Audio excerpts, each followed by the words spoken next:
Nothing happened to Hey, me. hey, what's up? We're live. I went live in the middle of asking if he's good. Made a Okay, joke. I got him. He was talking as we started. How we well, doing? It's that's on. that's live. That's the It, live broadcast, brother. it's It's on like a me. It's on me. I just it, clicked the button and made a joke. it's like an episode of the Rogan Experience where the guest has no idea, but like they're just Yeah. mid random tangent, and it's like, oh right, we're live. So here we go.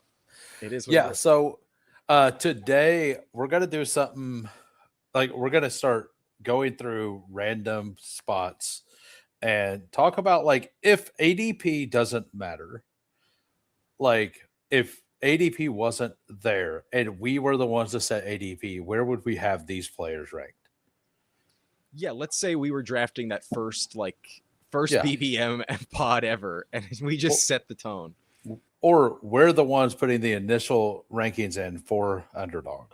Yeah, exactly. Our Which ones of these players would we like? Which ones would we not like? What do we like? What do we think? Like, because I do rankings and I bake ADP in, and I bake it in quite a bit. So I think that that's the reasonable thing to do. But this is like not doing that at all. So I think I'm going to ruffle some feathers today. I don't know if you are. I'm I pretty sure I'm going to upset some people. I'm here for it, man. I'm here for it. And if I have to be the voice of reason, then Yeah, I'll play that. I'll play that role as well. But I'm sure I'm gonna have some takes where you're like, wait a minute. I yeah, know there's one player we will go to town on. I'm sure. yeah. I'm sure, and that's what's going to make this great. So the rules of the game: rounds 3 to 5 players, and we're not counting Pickens, Rice, Nico, and like we're starting at I think the ADP number was Devonta Smith, if I remember right. Yeah, Um, basically, I believe George Pickens is ADP 24, and we are looking at ADP 25 and later. Rounds 3 is the cutoff point. So Pickens just missed the bill. yeah, and then we're stopping at Roma Dunze because he is exactly 60.0 right now, and Brian Thomas is 61. So he did not make the cut for rounds 3 through 5. So that is what we're going to do. Those are the guys we're going to go with. But we're going to kind of just talk up players a little bit and do some tier list. Anything you want to talk about real quick before we? Um, I guess there's going to be a point where the redraft versus best ball discussion factors Yeah, in, and the aspect of like, well, if I don't ever have to worry about setting this lineup, I like this player a little bit more. But for the sake of our discussion, I believe best ball is the main tone, but it will factor into some of our like in full PPR versus half PPR. Sometimes there's just nuances to where okay, maybe I don't actually feel the same conviction in this different scoring setting. yeah. I've never used this tier maker thing. There we go. We're good. I'm currently making it. I didn't get it fully set up. My bad. Uh, That's all good. so this is what we're gonna do. We have the tier maker thing up, and how we're gonna do it is we're gonna go early third, early fourth, late fourth, early fifth, late fifth on where we think these players should be drafted. I think that just kind of makes the most sense. Um, like, do we think any of these guys deserve to be in the conversation of like the Rasheed Rices and George Pickens and Nico Collins? Do we think any of them do? Do we not think so? So let's just start there. Are there any names in like we will fight back and forth on some of this, and then at the end, we will have just a my ranks versus your ranks.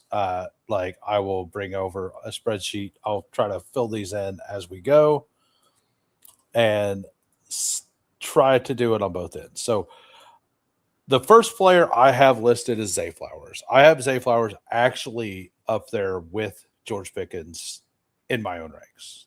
I don't know if you agree, disagree, or what.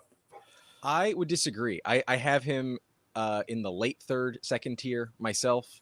I don't feel as strong of a conviction that he is should be going at the 2-3 turn. I believe Chris Olave is a much safer bet. I have Chris Olave a few spots over Zay Flowers myself.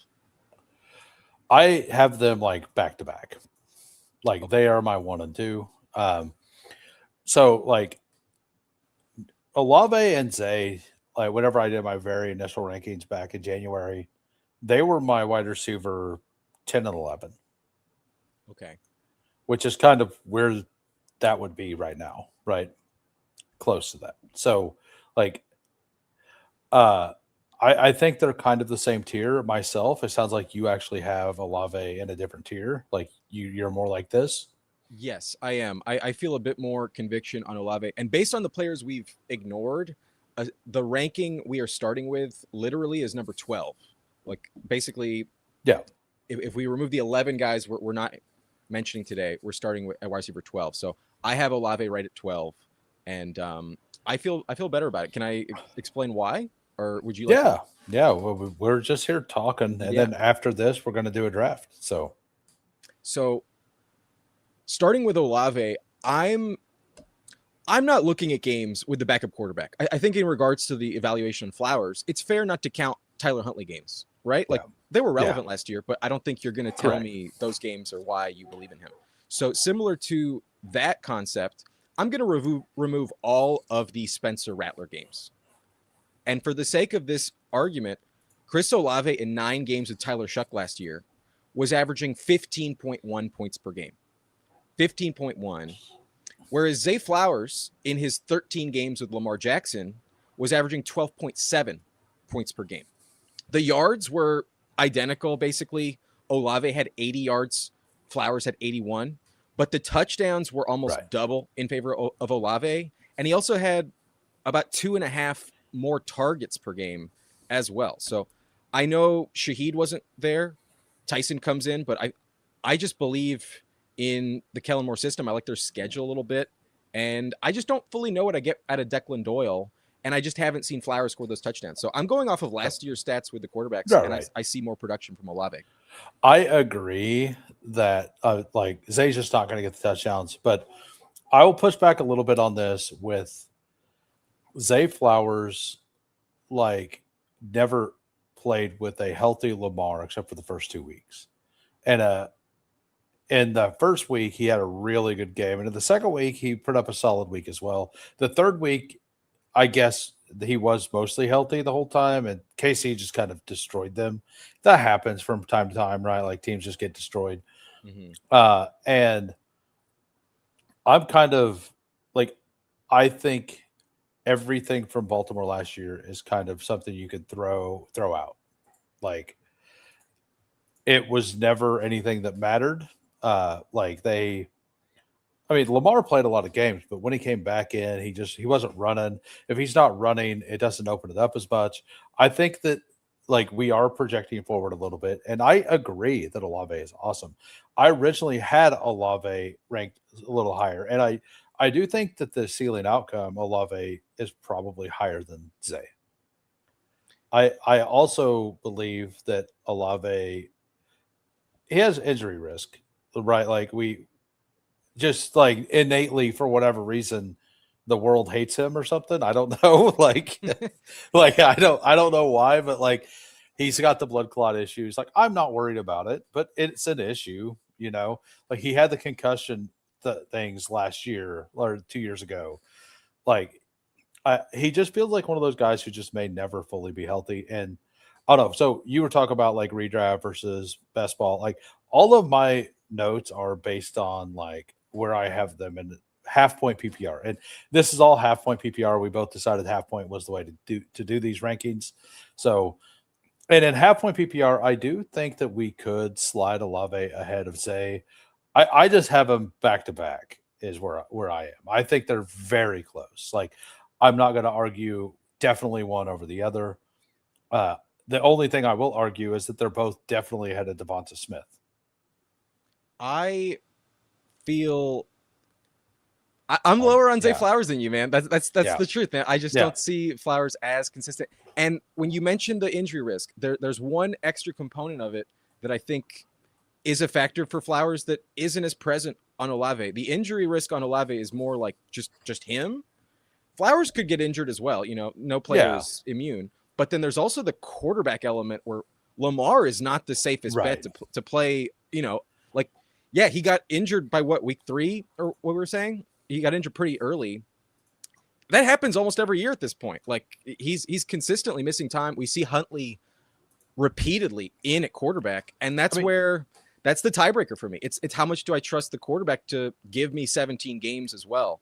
So that's the reason. But it's a minor tiebreaker. I do have Flowers and Devontae right next to each other. I do go Devontae over Flowers though. Do you? So I'm like, I do have him third, but I personally have both of these early second and Devontae late third. Like I'm more Devonta Smith at the 3-4 turn. I think you just don't agree that Zay should be up there as well, and that this is fine. Like whichever way. Yeah, I think vis-a-vis the difference is maybe like 0.2 points per game. Like it's going to come down to who has that extra touchdown for the most part. But I do think Devontae is clearly late third. I would not put him in the early third. Yeah, I think that there's more argument in my eyes for Zay to be early third than Devonta Smith. That's fair. That's why I have Zay at 2 here. And I don't love the Devonta Smith price. Like I know we're talking about him now, but we're gonna actually get into where I have him ranked eventually. Because he's definitely not my number 3 on this list. He'd be my number 4 on this list. And so I think he's very vehemently closer to 36. So if you want to put him behind Zay Flowers, I think that's fine. Because who do Flowers you have? Definitely can score more touchdowns and go above him. Right. And they're losing red zone weapons. Like Isaiah Likely's a red zone weapon. Bateman underperformed. We do expect them to have a more explosive offense this year. That's what they've been talking about. And if the offense is more explosive, that could be more deep touchdowns, and that will be Zay's game. So that is how he wins, and that is a fun way to win if it happens. So which player do you not have in here, or do you have? I have T. Higgins above Devontae Smith. T. Higgins is my wide receiver 13. I have him in the early third, actually. Wow. So this is my thing. I'm in on him I'm kind of like mid third on T. Mid early, I'm fine either way. But he's still my number 4. Okay. Devonta Smith is my number 6 in this list. Zay Flowers is my number 5 in this list. Yeah. So I get it. I have Zay at 1 and you have him at 5. Yeah. So would you like to talk down T. Higgins? Talk me off the ledge on T. Higgins a little bit. Why is he not early third? I mean, let's just talk about why he's worth the mid third. Every time, he's got double-digit touchdowns almost every year. Mm-hmm. Joe Burrow might be healthy all season. If he's healthy all season, we're cooking with him, right? It's just, does he get double touchdown spike weeks when you need it in best ball? He is a sit him and forget him kind of player in redraft as well. I just think he's a really solid overall pick. The only downside to T. Higgins is Zay Flowers, Devonta Smith, Chris Olave are players that could just if they have the nut outcome, they could be wide receiver 5 on the season. Right. T. Higgins does not have that ability. That's the only negative on T. Higgins in my eyes. Well, T. Higgins won me my championship in the subscriber league a couple years ago. So I know he can break the slate, but I really trust the Bengals offense is just money in the bank, brother. I also draft with the intention of watching and and I don't want to be rooting for, dog shit offenses. I would much rather watch the Bengals out of necessity because it's on my fantasy team than other teams. So I give that a little tiebreaker. But I looked at the stats, and back to this argument I brought up with Olave and Flowers. Are we going to count the games of Jake Browning? I don't think so, right? We're going to throw those games out in evaluating what T. Higgins is going to offer. Well, if I look at the 12 games where he played with either Joe Burrow or Joe Flacco, either Joe under center, T. Higgins was averaging 13.6 fantasy points. The volume's not amazing. It's like barely 7 targets, but he turns it into an 80% touchdown rate. He scored 10 touchdowns in those 12 games. And what's shocking about that, his numbers actually went up with Flacco. So the backup situation, if Burrow does go down, it's not the worst case scenario like Tyler Huntley. That's so I factor that in again. The quarterback play, I trust the touchdowns hitting, and in half PPR, that's what you need. That touchdown is just so valuable. So it is. I've considered T. Higgins to have the same argument as basically George Pickens. The problem with T. Higgins, in my opinion, is his injury concern. He always misses like 2-3 games with a hammy, and that's my issue. The last 2 years, I feel like he's been doing that a little bit. Like he flat out said before last season, he was going to sit out if he had any nagging injury at all because he wanted paid. Or maybe that was 2 years ago. That was 2 years ago. 2 years ago, he had a much more serious hammy, and it took him a minute. But last year, he came back full strength after a quick little stint. And I think that I think that he was always playing that game. I really because last year he was pretty healthy, right? Yeah, no, I think he only missed like 2 or 3 games. Yeah. So I also have him pretty high. I have him at wide receiver 4 on this list. My wide receiver 3 is the guy who I forgot I didn't clip. I have Ladd ahead of him. I have Ladd one spot behind T. Higgins. Ladd is my wide receiver 3 on this list, and I have him in the late third. In the late third. Yeah. I feel like most of these are just late third values, right? A lot of these. So because the third round is so weird and I have them in different tiers, I have T. Higgins in that George Pickens, Olave, T. Higgins tier, and then just kind of arbitrarily I set the bar behind him. But if you want to keep him late third, I got no issue with that. Yeah, that I have him, like, for me, Devonta Smith is the 6th, and there's still one more. Like, that means there's another guy. Yeah, no, there's someone. There's still another guy. I think I know who it is, and it's someone that after I did research today, I'm actually scared I don't have enough of. But we'll get to that when we get to it. Yeah, so like, I think, and I've been making this point a little bit, that I think Ladd, not only did Keenan kind of crush him last year, but the fact that Herbert, like, he puts his foot in the ground and makes separation in small spaces, and that's why he's so dangerous. And if the timing is off, and the timing was off last year because you had no offensive line, like, I think that could have been one of the big reasons he underperformed so heavily last year. He also had by far like the main coverage everywhere. Like, it's not like when they show up week 1, that defense is like, all right, we're stopping Quentin Johnston above Ladd McConkey. He went nuclear in that, Houston Texans game in the playoffs, and he was the main focal point until they realized, like, oh shit, we have to respect Keenan this year. And with the offensive line not being healthy, like, you never got your running game going last year. And when the running game gets going, it's going to open up players like Ladd a lot. So I'm pretty in on it. I go back and forth between T and Ladd. Honestly, I think that they're 3 and 4 in this list pretty handily. I just have Zay at 1. I'm just very big on him. I understand the concerns. Like, if he only gets 5 touchdowns, like, he's probably not worth that pick. But his yardage at any given week can absolutely eclipse the other ones. He had 1,200 yards last year. Like, no, yeah, he has consistent like 75, 80-yard floors. If not, he's going for like 120 plus. It's like there's a few random games where Flowers just completely disappears, where it's like they were up 21 points at halftime. So like, what's the point of sending Zay Flowers another 10 targets? Like, he kind of just disappears on occasion, but he always bounces back with the next week he's got like 95, 110 yards. It's just the touchdowns. Yeah. Anything else you want to touch on here before we move on to whatever the mystery box player is? I guess in regards to Ladd, I will say this one last point. Now that Quentin Johnston's basically a 6th-round pick, that 6-7 turn, Yeah. I am much more inclined to just pull up Ladd McConkey 4 or 5 picks and set up the Herbert stack that way.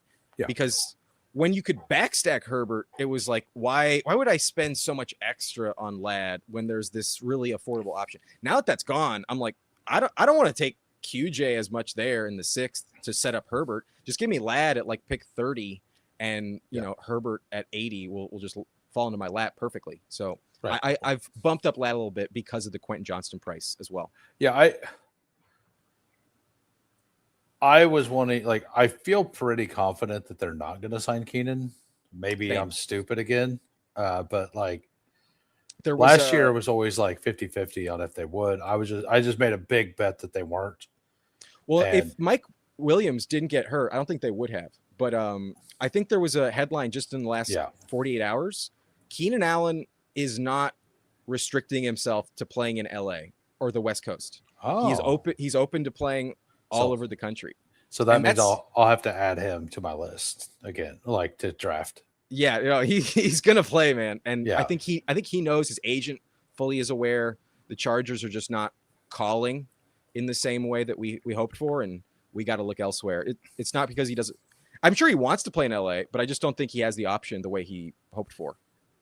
All right. So which name do you want next? Or do you think I have ahead of Devonta Smith? If I had to guess which player might be in the top 6 that is not in my top 6, it's my number 7 player. So I'll go Garrett Wilson as the missing name. Nope. That's my number 7 player as well. Okay. Well, it's definitely not Igbuka. I'll tell you. I know that.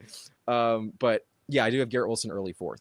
I think it's Garrett. And let's have the Garrett Wilson conversation. This is not a talent. This is not a talent bet. He's not talented. Like, in a vacuum, he's probably, him and Olave are the two. Like, you could even argue Devonta Smith may be that talented. It's more of a team environment in my eyes on Devonta Smith. Like, whatever. So, like, people want to say the 39% target or the 34% target share when AJ Brown's not there with Devonta Smith. That's great whenever it's twice a year, 3 times a year. Like, whenever teams are going to be able to fully prepare for it the entire season and know, like, they're going to have an entire season worth of data to look at and, like, film and stuff. Like, I wonder if they're going to figure it out, like, what they're trying to do. So if Mekhi Lemon doesn't work out, if Dontavian Wicks doesn't dominate, it's just going to be the double cover the one and make the rest of them beat you guy. So, like, I think that later in the season, like, Devonta Smith may cook at the beginning and then do nothing down the stretch because of that as well. So that's one reason I am a little more down on him. But like Garrett Wilson, like Devonta Smith and Olave are like clearly the top 3 in talent at these players, like as prospects, right? Like, I think all of these players are fantastic, though. Well, I mean, Garrett Wilson was drafted above Chris Olave. Garrett Wilson, you know, I guess he went after Drake London. He was not the top receiver in his class, but he was.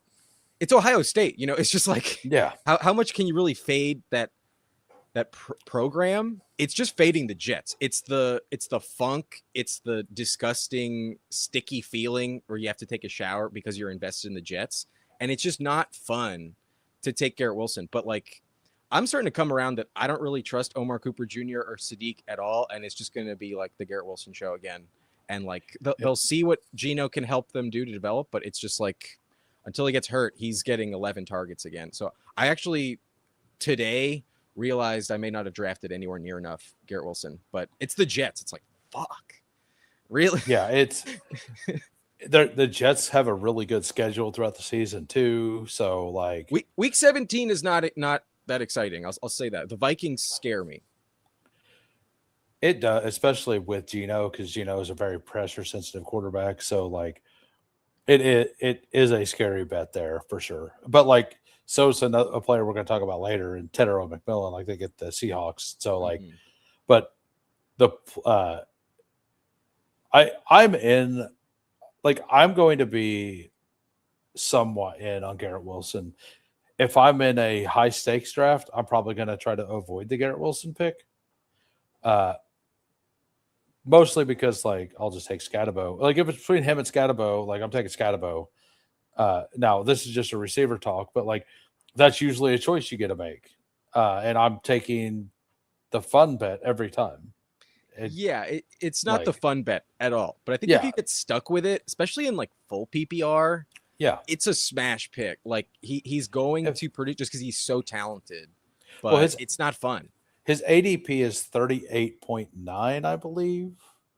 Yeah, I think he's 39.1. And like I kind of have him at like 43, 44, and he's just never there. Like he also consistently goes on that side of the board.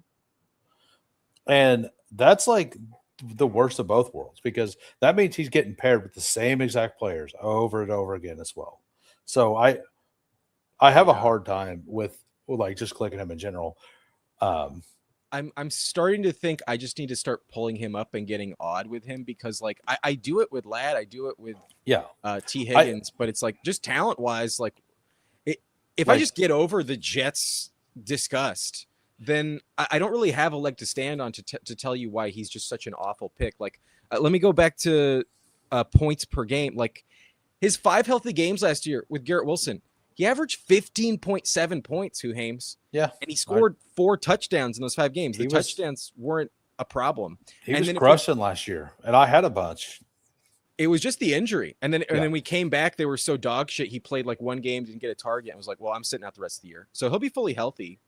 And then if we go back 2 years before they traded for Devontae Adams with Aaron Rodgers, if you look at his first I believe it was 7 games. I'm pretty sure.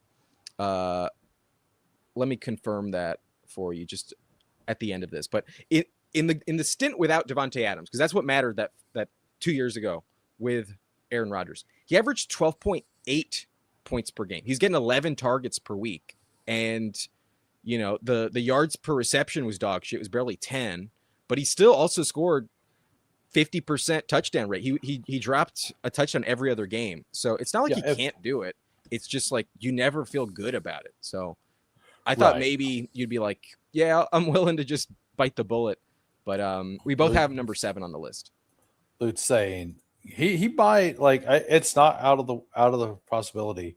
So the player I have ahead of Devonta Smith is actually Jalen Waddle. Okay. I have I've Waddle one spot behind Garrett Wilson. I have fully went into this.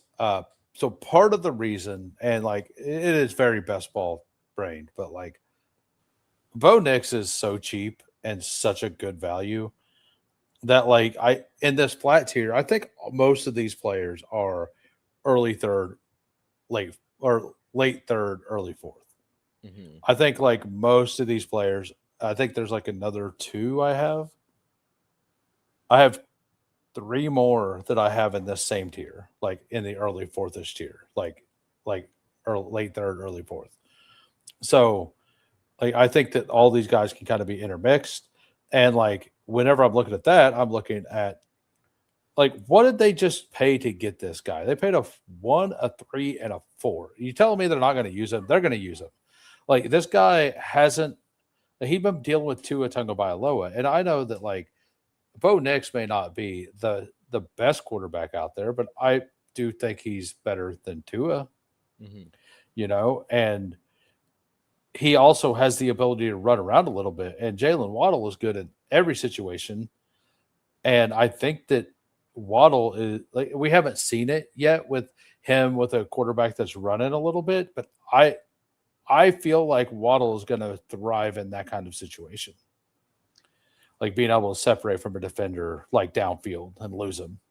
Yeah, I think the breakout for Waddle's definitely on the table. And if I was telling you my exposures rather than the data based rankings I did today, I would have had Waddle above Garrett Wilson. I'm definitely drafting Waddle above Wilson typically. So I'm understanding the thought process there. I'm unwilling to pull him up into the third though, and I think it has to do with just how spread out that Broncos system is, where like even despite the draft capital, I know he's going to lead the team in targets. I'm not fully convinced he gets more than like 125, and like that could still be all you need to crush. But like I think he kind of needs to dip into like the 140 range for me to feel like he's on the same par as Devontae and Zay.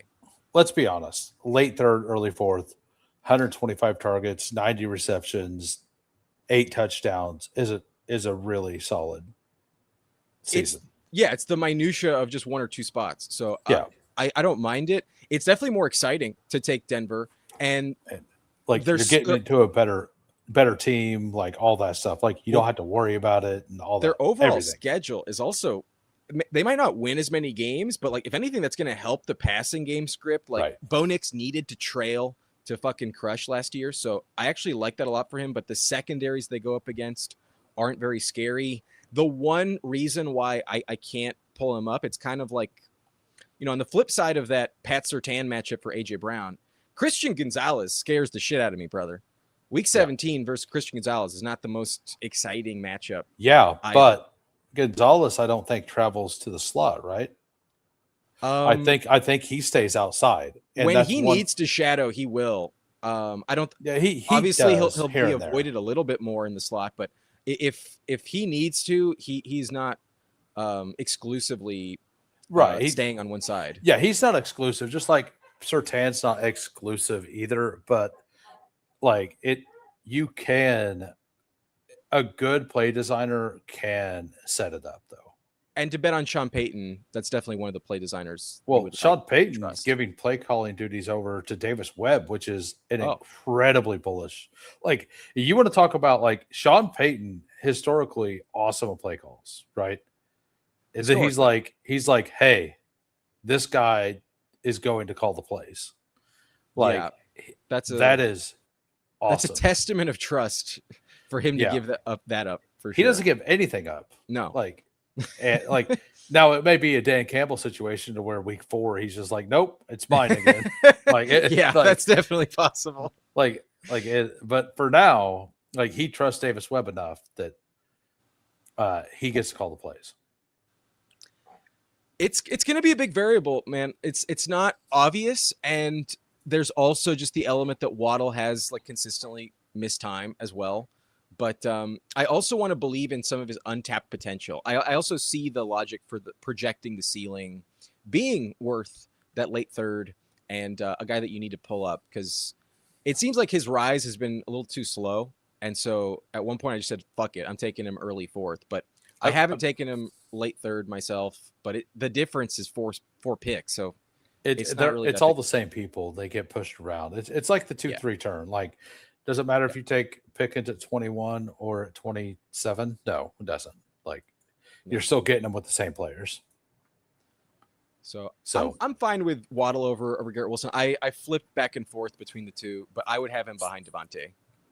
I'm fine with that as an argument. Like, I don't have it that way, but like I see it. Like, I think that they're all pretty close. So I'm willing to compromise. If you want to put him late 3rd and then top in another tier, I'm chill with that. I'm more willing to do this. Okay, sure. Honestly, okay, that's fine. Yeah, I can't push back on that too much. I'm fine with that. Yeah, I think like all right. So like we did it. We moved them. We got them. We got them all. Like, because, and I think that I will take Devonta Smith here and there, like earlier, because you have to. Yeah, and it's a combos game at the end of the day, right? Yeah. So like if Devonta Smith just happens to have an awesome week 15 or 16 or even 17, you needed him. So you can't have 0 of those players. And so like I will move them around. I don't love the price. Yeah. I've just chosen to play the Eagles more through Dallas Goedert than Devontae, but like pick my spots on, okay, I'll get the exposure on Smith today, but not like because I love it. And Barkley, right? I have clicked Barkley more, but this might shock you, man. I'm actually at 9% Saquon right now. Oh, really? Yeah, I crossed the 8% threshold. Yeah, wow. I'm at like 4.5. Okay, yeah, It's all cheap contests. It's not Yeah, the BBMs. I don't have a single share, but got it. overall it has moved up. All right, so who do you got next?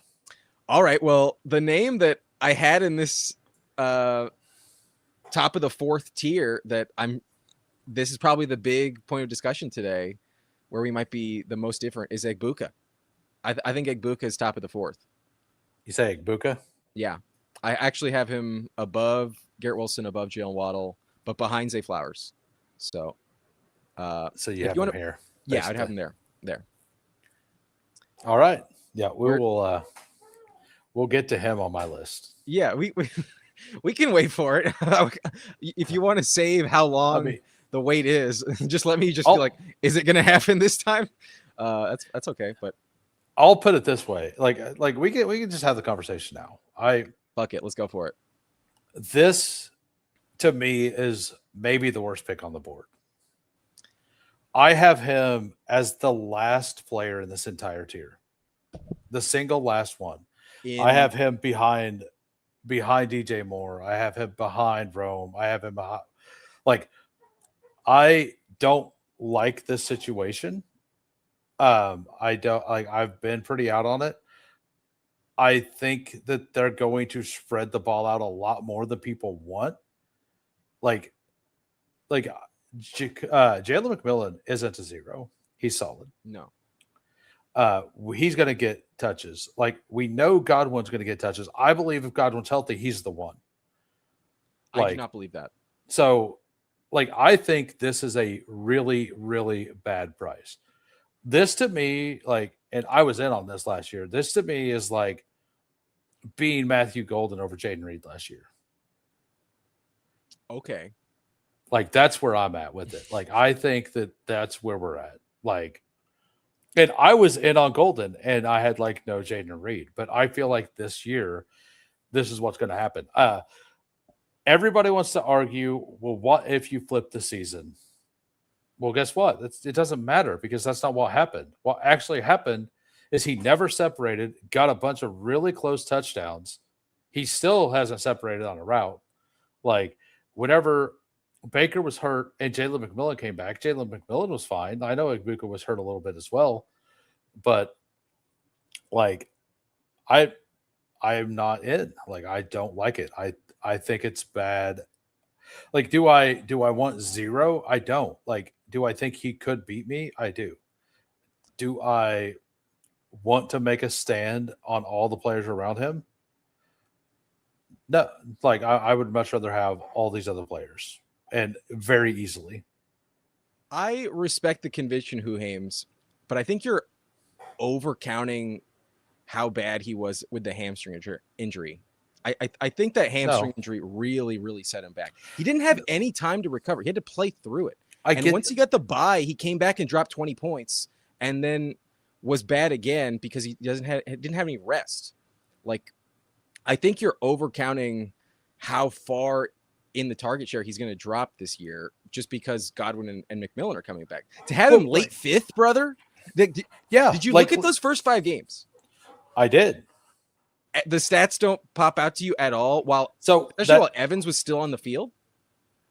I get it. I totally get it. Well, number one, like Evans was getting doubled, so he got the single coverage. But my point is that while he was doing that stuff, he was never separating. His separation was really bad.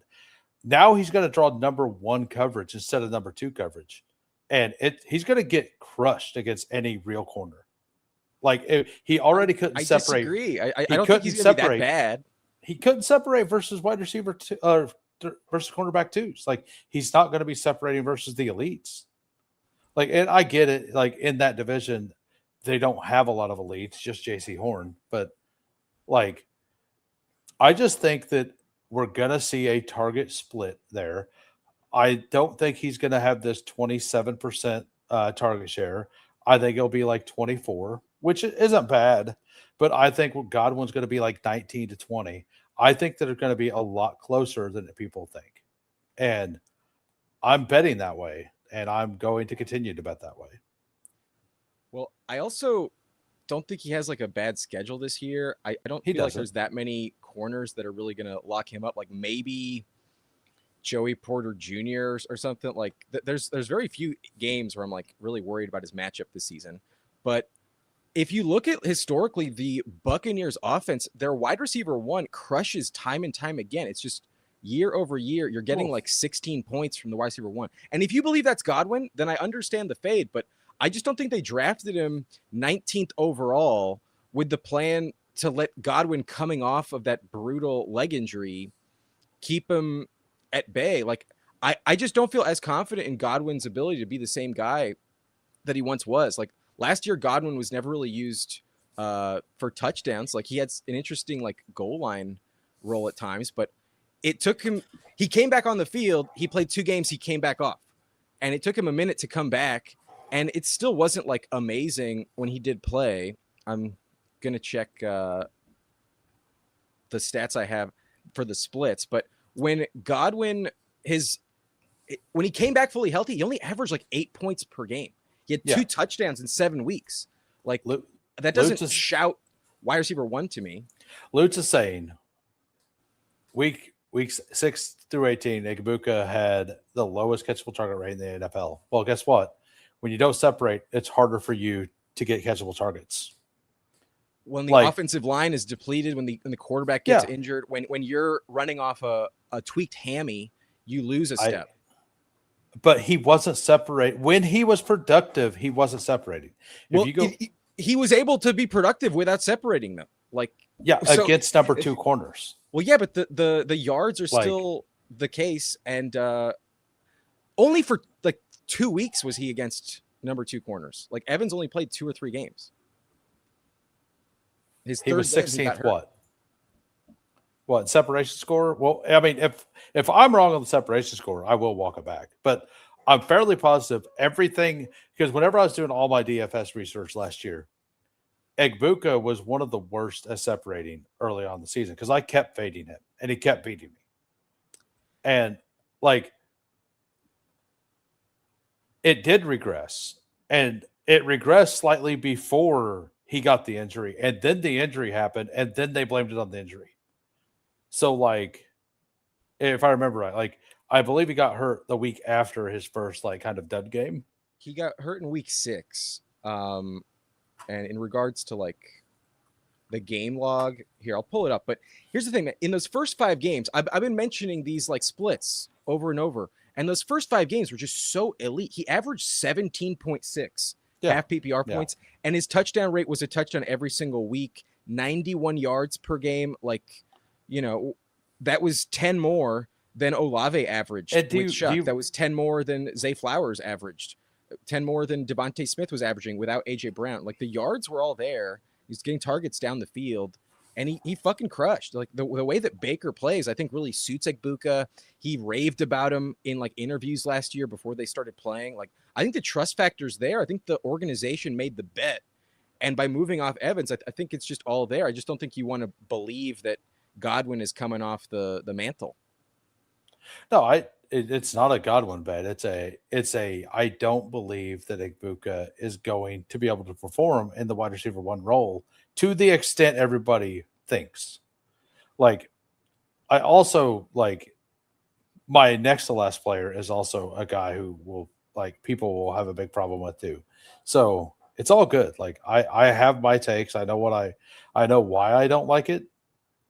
Now, if like I said with the separation stuff, if the separation stuff is wrong, I will, like, because I did not actually go back and look all this up. I just remember looking this up at the time. And at the time, he was getting very little separation, and Baker was just throwing absolute dots. And they just happened to be like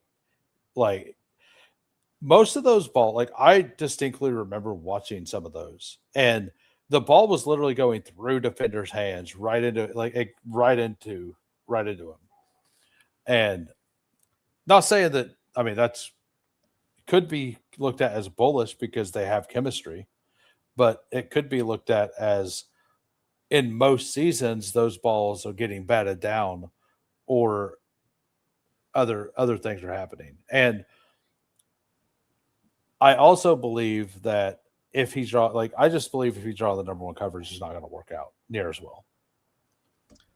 I understand the pushback, and I do factor that in to pretend like Mike Evans wasn't drawing away the tougher coverage those first 3 games. Yeah. I think would be a little bit naive. But even when Evans was off the field and he still was healthy, he had tough matchups. Like I'm going to read to you like the first 5 weeks, the matchups that he played, because they're not difficult. They're not easy matchups. First week was at Atlanta. That one's whatever. He had 2 touchdowns in that game. Next week was at Houston. It's not like this number 2 corner and just overall the way that they play is easy. Like at Houston's a very legit matchup regardless of who you are. Then he was home to the Jets. Whatever. It wasn't against Sauce Gardner at the time. But then it was home to Philly.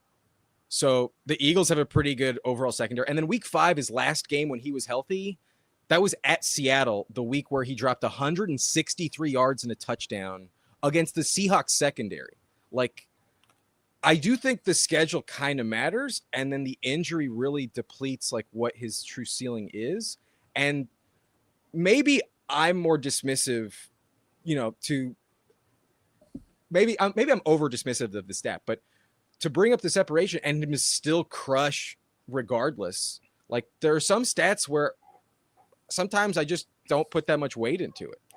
And I think it's fair to have stats that you don't you avoid. Like you're like, oh, that one doesn't matter. But it's relevant. But if he sucked and that was the stat, then I would care about it.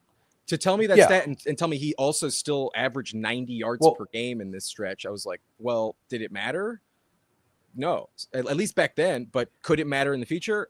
I think it's possible. That's the thing. Like we're trying to project things. And I'm projecting that if he was having trouble separating before, and like he was a rookie, so maybe he's just better. Like that is very possible. I think that he will just struggle this year. Is basically all it comes down to. And like, do we really think that situation is better? Like, I kind of like the Godwin plus McMillan, like number 2 versus most of these other teams, number 2, 3, like other than the Broncos here, right? Like, but I also believe in the Broncos offense as a whole way more. Like, it's a lot of this is a team level bet against the Bucs as well. Like, well, I think they're going to be better than last year. I think the health is going to be better. Baker was playing at like an MVP level when they were close to fully healthy, and then they bring in Zach Robinson, who might not be like elite. This is also a point in terms of why Baker trusts him, but Zach Robinson is a McVay disciple, and like Baker needs the McVay system to play to his full potential. So it's obviously not Liam Cohen, it's not Dave Canales, it's not Sean McVay, but I think it will be better than last season. And then collectively, like just all of the health factors, I kind of just I trust their passing game. I don't trust their defense to keep the score low at all. I think Todd Bowles is really overrated. Their secondary has some nice pieces, but they give up a lot of yards, and they find themselves in shootouts. So I think if they stay healthy, all of that factored in, I want to believe those first 5 games with Igbuka, not the last 12. Yeah, good argument here by Lucas. Yeah, I will compromise though. I think if you want to drop him down a tier, that's totally fair. Baking an ADP, like I partially moved him all the way to the bottom to troll. I had a feeling, but like I honestly don't think he should be ahead of Devontae Adams. I do.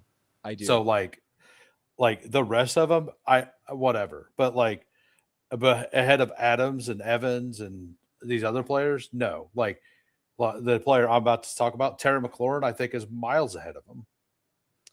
That's interesting. Let's drop Egbuka a tier because these are composite ranks. I feel like at the very least I have to give some I'm fine with like mid to late, like early mid, like somewhere in there, right? Like at the beginning of this year. Like if we're going to do composite ranks, like let's do that. But if it was composite, he'd probably get bumped down to the early 5th based off of your yeah. pick 60 ranking. I mean, So, like I said, we can yeah, no, I just I put some guys in the thumbnail. But I knew he'd be one that you're just not in on. But like at this point, the price has just gotten so expensive. Like you're never going to get him where you're going to have 0 if that's where you really rank him. I think I have like 0.9%. That's not enough, Hames. That's just not. I've got him with Scatabo plus CD Lamb. That's all I need. I got that combo share. Well, that's going to be the one team that wins it for you. I mean, if it happened, then I did it the right way. Yeah. Only one team is all you only need one team. You only need one team. Yeah. But like, and that's why I went out of my way to get it. So like Scary Terry, I think like you could even argue him like all the way up to the late 3rd. Like I'm very in on him. I think he's clearly ahead of Igbuka. I think we've seen it for longer with him. The quarterback, when healthy, is better. They're also going to be a team probably playing from behind quite a bit. He has less competition. For the moment. I mean, even if Diggs goes there, then he's just opened up a little more. Like it's a difference of having. It's still a lot less competition. You're right. Like even if Diggs goes there, like I think having a second guy there is always good for the one. I think having the 3rd guy there or the 4th guy there is really bad for the one. And that's part of the Igbuka conversation. So like, unless Antonio Williams or Traylon Burks decides to be like good, like as a rookie or as a 9th year player, not a 9th year player, but unless those guys decide to be really good, McLaurin's role is very, very clear. It's not going away, but the age is a factor. It is. The age is my tiebreaker. It's not that I don't like Terry, but historically, touchdowns have not been his calling card. He only had 3 last year, despite missing like plenty 12 of time. The year before that. The first year, but that was the outlier. Hames. Before that, his career high was like 7. The outlier is what years did he play with Jaden Daniels? I know it's a valuable outlier, but it's still relevant. And how many touchdowns do you project? I would project like 8 or 9. I wouldn't project 12 or 13. I would say like 10. Yeah, I'm a little bit I think lower I think on 9, 10, 11, somewhere on there. Like I think so 9 is the top. On top of that, they have already said they're going to move him around the offense this year. They're not like the reason he doesn't get those touches because they just lined him up. Kingsbury just lined him up on the left side every play. That's not happening anymore. Terry McLaurin is going to be the motion guy, the move guy in this offense. That is gigantic for a player like him. He should have always been that player. Like, if we're talking like this year's JSN, I think Terry McLaurin, even at 31, like, I think if we're going to get a player that just incredibly outperforms our ADP this year, I think it's Terry McLaurin. I will say there's only one player that we haven't mentioned I have ranked higher than him. So I'm not going to pretend like I'm really low. I noticed this when I clipped it. I know for whatever reason, when it clipped it, it just like blew his face up. I'm like, all right, whatever. I have that problem every time I make the videos with their faces. There's a random one that's just chopped off at the neck. Like, you know what? It's good enough.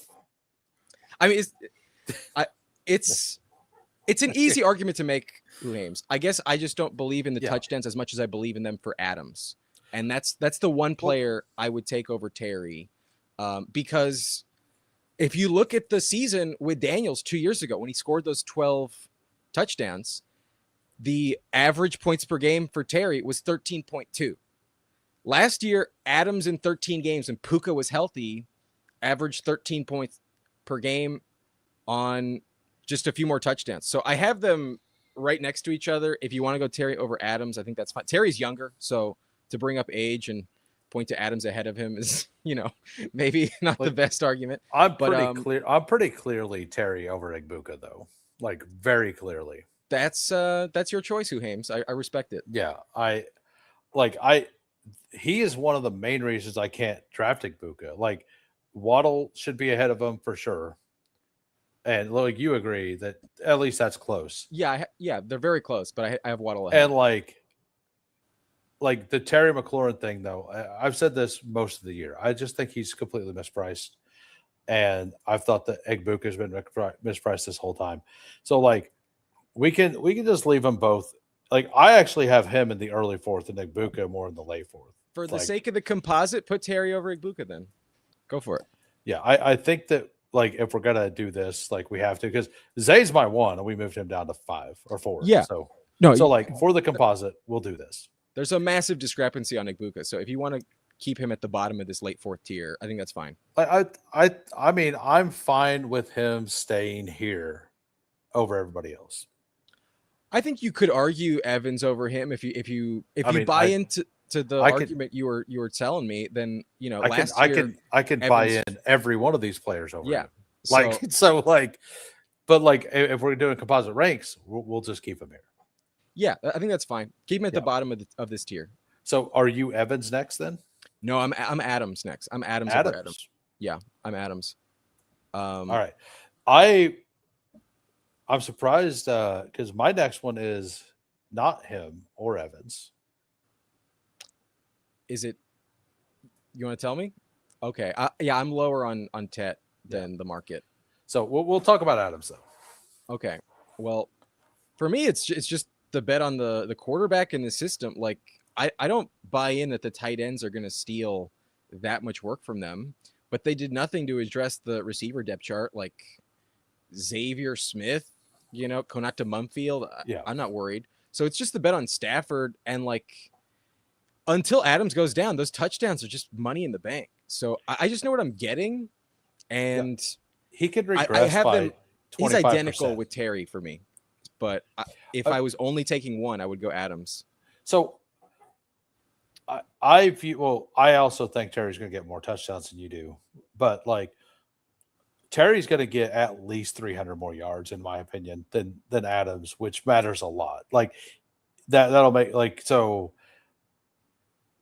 that's kind of where I'm at there. Like Adams only had Probably, like 870 yards last year or something, right? He didn't even crack 900 yards. Well, he also missed like 4 games though.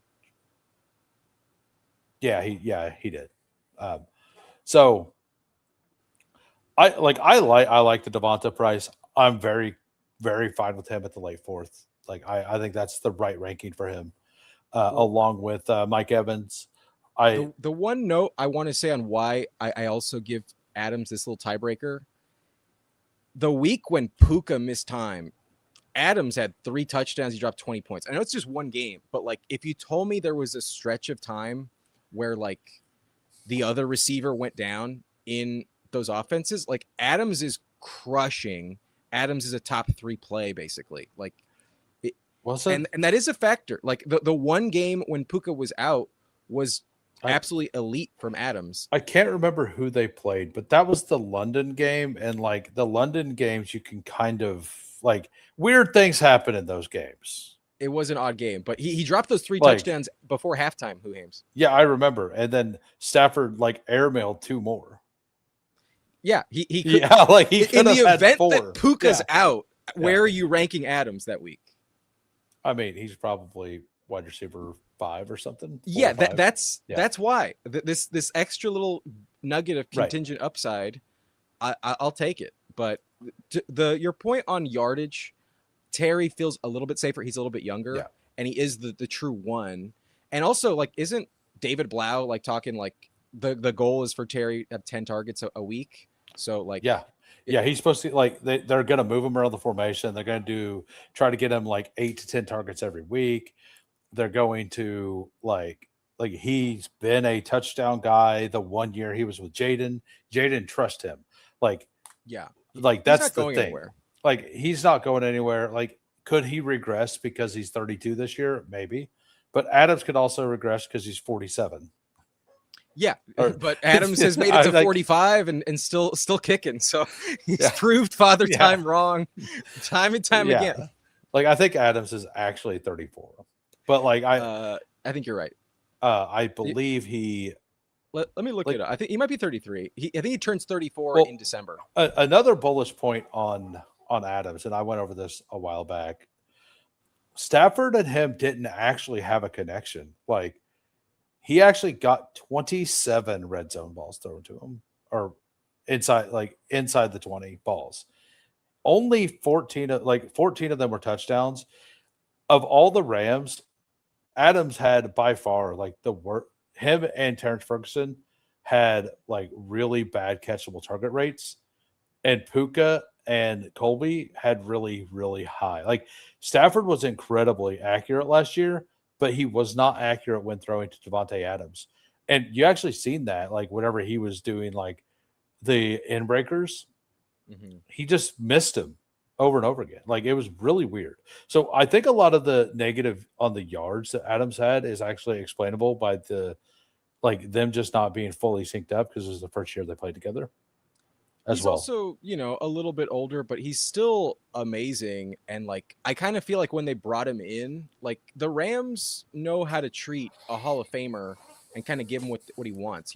I think when Adams signed, it was like, all right, well, not only am I going to love playing here, but like you're going to treat me right. And I don't need to be the flashy 1,500-yard guy like Puka is. And at that stage of his career, he knows what he is. But like, you're telling me I'm getting 15 touchdowns this year? Lock it in. Question: what do you do with Adams if Keenan signs? Do you change anything? Oh yeah, no. Wherever Keenan signs, it nukes people. But I don't think Keenan will go Yeah. there. I mean, if he goes to Kansas City, it kind of nukes worthy. Like Oh yeah, I but don't there's think no way like that happens either. yeah. So Mike Evans, I think Mike Evans is like almost a lock for 12 touchdowns.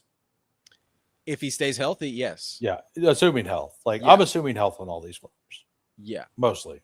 Like No, and like we agree on this player. This rank is in lockstep. I actually have him like here, but like it's the same thing. Like Okay. Yeah, but this like I this have tier, the them back to back. veterans got to be back to back to back. Right. And so at this point, I do have a pretty significant drop off to the next guy. Or actually, I actually have I would have him here. So let's have the Tetaroa debate. Yeah, you're So higher on him than I am. So I'm not like incredibly in on him, but I guess there was a report that came out today that I found out about in the BVG stream that they're planning on using him in a power slot role, are which you more changes my bullish about that? opinion a bit. Huh? Are you more bullish about that? Very bullish on that. Like Care if to he's in the elaborate? power slot role, like that's one reason why I don't like Igbuka as much as Godwin, because we've seen Baker love to throw to the slot guy, and Igbuka is going to be an outside guy, and they've said that he's going to play the Z, and Godwin will be the guy inside. So that is one reason why why I'm less on Igbuka is because we know that their plan is for Igbuka to play the Z, which is a good role for him. Like I'm not saying that he's going to do nothing. I just think that when Godwin was good, he absolutely he avoided he didn't throw to Evans except in the red zone, and maybe Igbuka just gets 12 touchdowns, and easily pays off. But Godwin was absolutely smashing 2 years ago, and yes, he's had a really bad injury. When he came back last year, he wasn't super healthy, but like that power slot role is what this could be. Bryce Young was successful with Adam Thielen in the slot role 2 years ago. And Tedero McMillan is like at least double the player that Thielen was at that point, probably like 5 times the player. So I think it's really scary. And you got a 6'4", 210, 220 guy running out there against the nickel corners. It's going to be rough. I mean, if you go back to 2023 when Canales was coaching the Bucks, the targets for Godwin were 130, 83 catches, 1,024 yards, and 2 touchdowns. And this was still when Evans was like this might have been like the last season Evans was like fully healthy. It was 17 games. So he was right there. They were both crushing. His touchdowns were terrible though, but that that's I random. mean, That's yeah, random. that we know they're going to throw the ball to Tet in the end zone. Like we know that's going to happen. I don't know if he's going to So score more than 7 like last year. It's still Carolina. It's still Bryce Young. And that's like the reason why I just don't fully buy in. But if you're telling me he's moving to the slot in that system, yeah, you this are is kind new of to selling me. me a little bit on it. But This is new to me too. So like with that news, I actually probably move him above Terry pretty clearly. well, that's where he Like goes. So it'd be yeah, fair so to take like him there. I mean I think that like with that news, I'm personally very bullish on that. So like early fourth is kind of like where I think he would go. I Um, I think if you want to put him definitely over Adams and Egbuka for the sake of this discussion, I think is fair. Versus Terry, I think is a strong conversation. like yeah, you know, I agree. Like I love Terry, but like I think that with that news, you kind of and like if we're talking best ball specifically, he still gets the Seahawks week 17, and Right. Terry gets Jacksonville week 17. So there's that. But One positive note I looked up on Tet that made me a little bit more optimistic about him. His stats weren't special last year, but if you only isolate the weeks when Jalen Coker was healthy, kind of to your point on like the number 2 helps the number 1, his yeah, stats did jump up to 11.7 points per game. They were like 8 points per game before that, and his touchdown rate was really really nice. He scored I believe uh 5 touchdowns in those 7 games. So like that's when it was kind of the meat and potatoes. And then if you go back to 2024, there were like 7 games when the Panthers got rid of Deontay Johnson and Adam Thielen was just like clearly the man.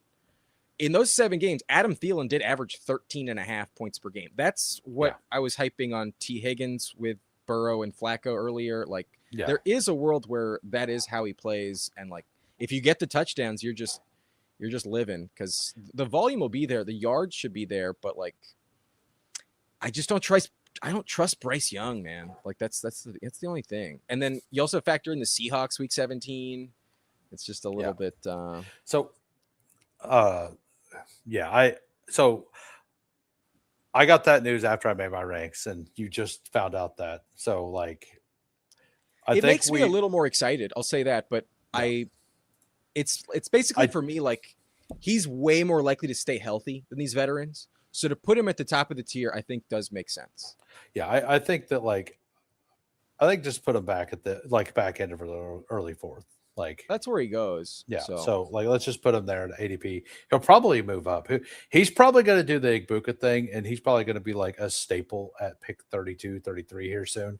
So I'm going to probably start like taking a lot of him uh, over the next few days just to make same. sure because I've got like 4.5%. Like I'm not intentionally fading him, but like all of my favorite picks are in this round. I love Scatabo. I love McLaurin. I love Jalen Waddle. Like I like the Mike Evans pick a lot. Like all of those picks, I just really, really enjoy. I like the Josh Jacobs bet in that range. You know, like it's just like you got to fade something, and that's part Right. of the Igbuka thing. Like I want most of those players like with like before Igbuka, and Igbuka just goes like 10 picks ahead of all of them. And I think they're close. So like I'm just never going to get there. And like maybe my true rank is more in line with this. Like maybe I was being facetious, but like I was wanting to be argumentative about it. Like I do think that like in my real rank, like I would have him here. Like I wouldn't have him dead last, but I would have him like here. Like I think at the end of the fourth, and that's what I said yesterday on stream. I think late fourth, early fifth. I don't think he should have ever done anything different. Uh, hey, look at that! I didn't realize that gems popped up. Like Cool. they changed it to where gems pop up. Thank you, Thad. I have no idea what gems are, but awesome. Yeah, that's basically $5. Like it's a they get Okay. gems. It's like a $5 of basically Okay. like a gem converts to a ruby. but every gym like 2 gyms convert to 1 ruby, and then it's like a penny a ruby or something. Okay. Yeah, I saw something about it. I didn't Yeah, look into it, but okay, it's sweet. weird, but I appreciate it, sir. So like I This like this fourth round, who Hames, like the players we're ranking are yeah. between This wide is receiver 17 and wide receiver 23. this Like, is this is where fantasy. I believe this early fourth, like this late third to early fifth round, is where all leagues are going to be won this year, whether it's receiver or running back. I believe, and that's why we're attacking this. I believe this is the range that the league winners are coming out of, and you agree, and that's why we're talking about it today. and because of like the nuances of these, if you had to guess, what is the gap in points per game last year between wide receiver 17 and wide receiver 26? It's probably like 0.3, 0.4. 0.7. 11 Yeah, points from wide receiver 11 and 10.3 per game from wide receiver 26. Like those 10 players are yeah. less than half a point But per game. the the challenge is finding the ones that aren't in this group, the ones that, and that like I know a lot of people believe Igbuka can excel past this group. I do not. I think there's too much competition and too many questions like in the profile. But that's just me. Like I've been wrong. I was wrong last year on a bunch of this stuff. So If not all of it, but some of it. I think if I believed in Ted Hurst, then maybe I might have some trepidation. But I I like Jalen McMillan. I like Godwin, but with no Evans, I'm just like convinced that I mean, those three McMillan, will I be fine. know I know everybody was hurt, but like McMillan came back from a like a what broken neck or whatever, Yeah, and McMillan's like great. was I out, drafted a and ton he of was outperforming Igbuka. Yes, it was a hurt Igbuka, but like this man came back from a for broken neck and played with no fear. only one game, man. There's only one game where Jalen McMillan played well last year, Yeah, better than it was and it was one awesome. week. It wasn't But that good. it was like a 14, 13, 14 point game. It wasn't Yeah, like a smash. yeah, no, But 14 points isn't like enough for me to sell the farm on well, Ibuka. it's Yeah, his 4 games back, Jalen McMillan had 4.8, 2.6, 14.9, and 1.6. There's one and game. and what did Igbuka have those games? Yeah, Like a bunch of 6 point games, basically. 8.4, But 4.5, 3.5. And to your argument, the tougher coverage. But yeah, yeah, his targets went down. It was brutal. It wasn't good, but he was yeah. injured, man. The And so team was was Baker. fucking And Baker was injured, and the offensive line was injured as well. So like but all of those things affected McMillan as well. fair. So like if the environment was that bad and one of them was outperforming the other, and Well, this year we're going to have the same kind of situation where Egbuka is getting the tougher coverage. so if 25% of the time that sample size repeats where McMillan has better stats than Igbuka, the, Like the I other don't think it's 75% of the time he's still playing well, and it's best ball. Like there's going to be guys that miss your lineup on occasion. oh But yeah. the weeks he does hit, his ceiling is Right. And that's why I tremendous. want to mix I'm going to force some shares of Egbuka because I do think he's a guy who could beat you in a single week. At But this like point, I think you I have to just because his price will never fall.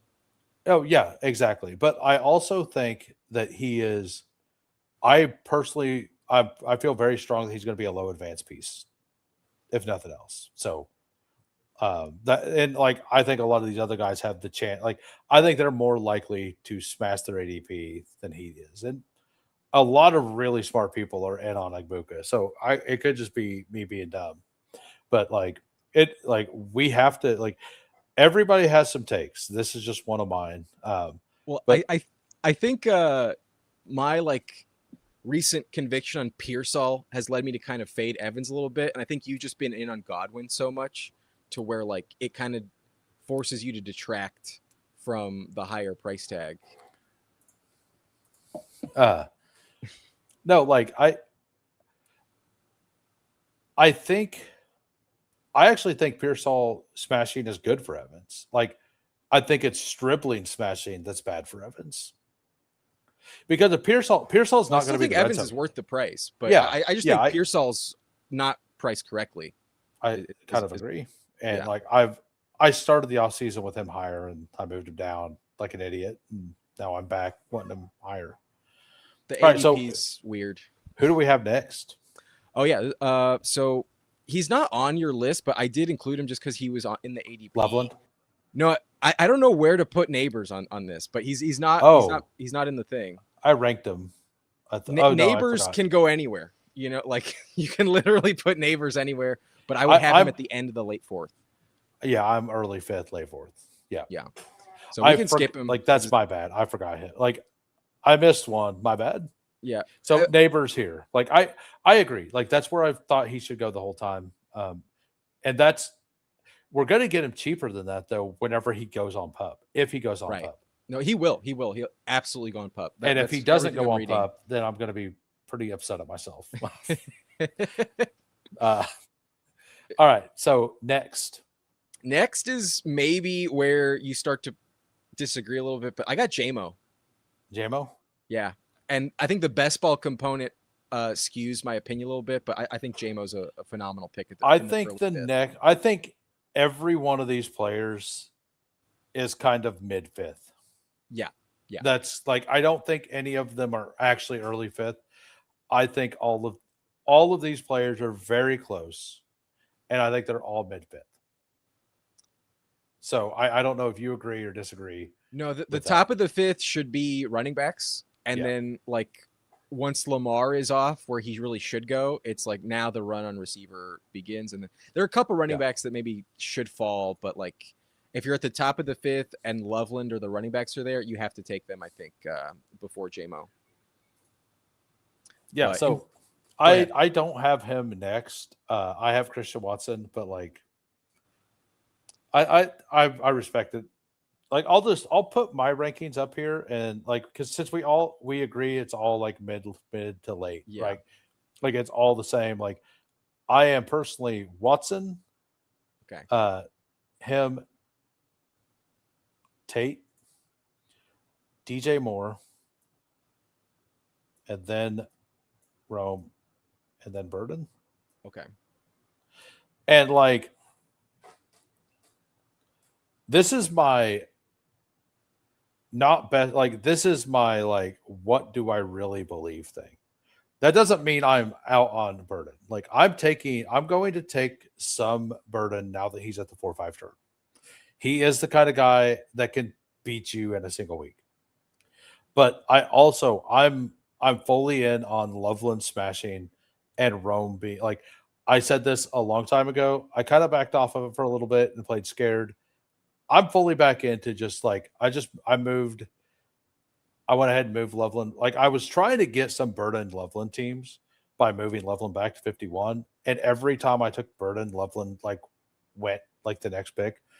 So I'm back to just putting Loveland at pick 40, 42, 43. And just like if Burden makes it to the 4-5 turn, I'll take him.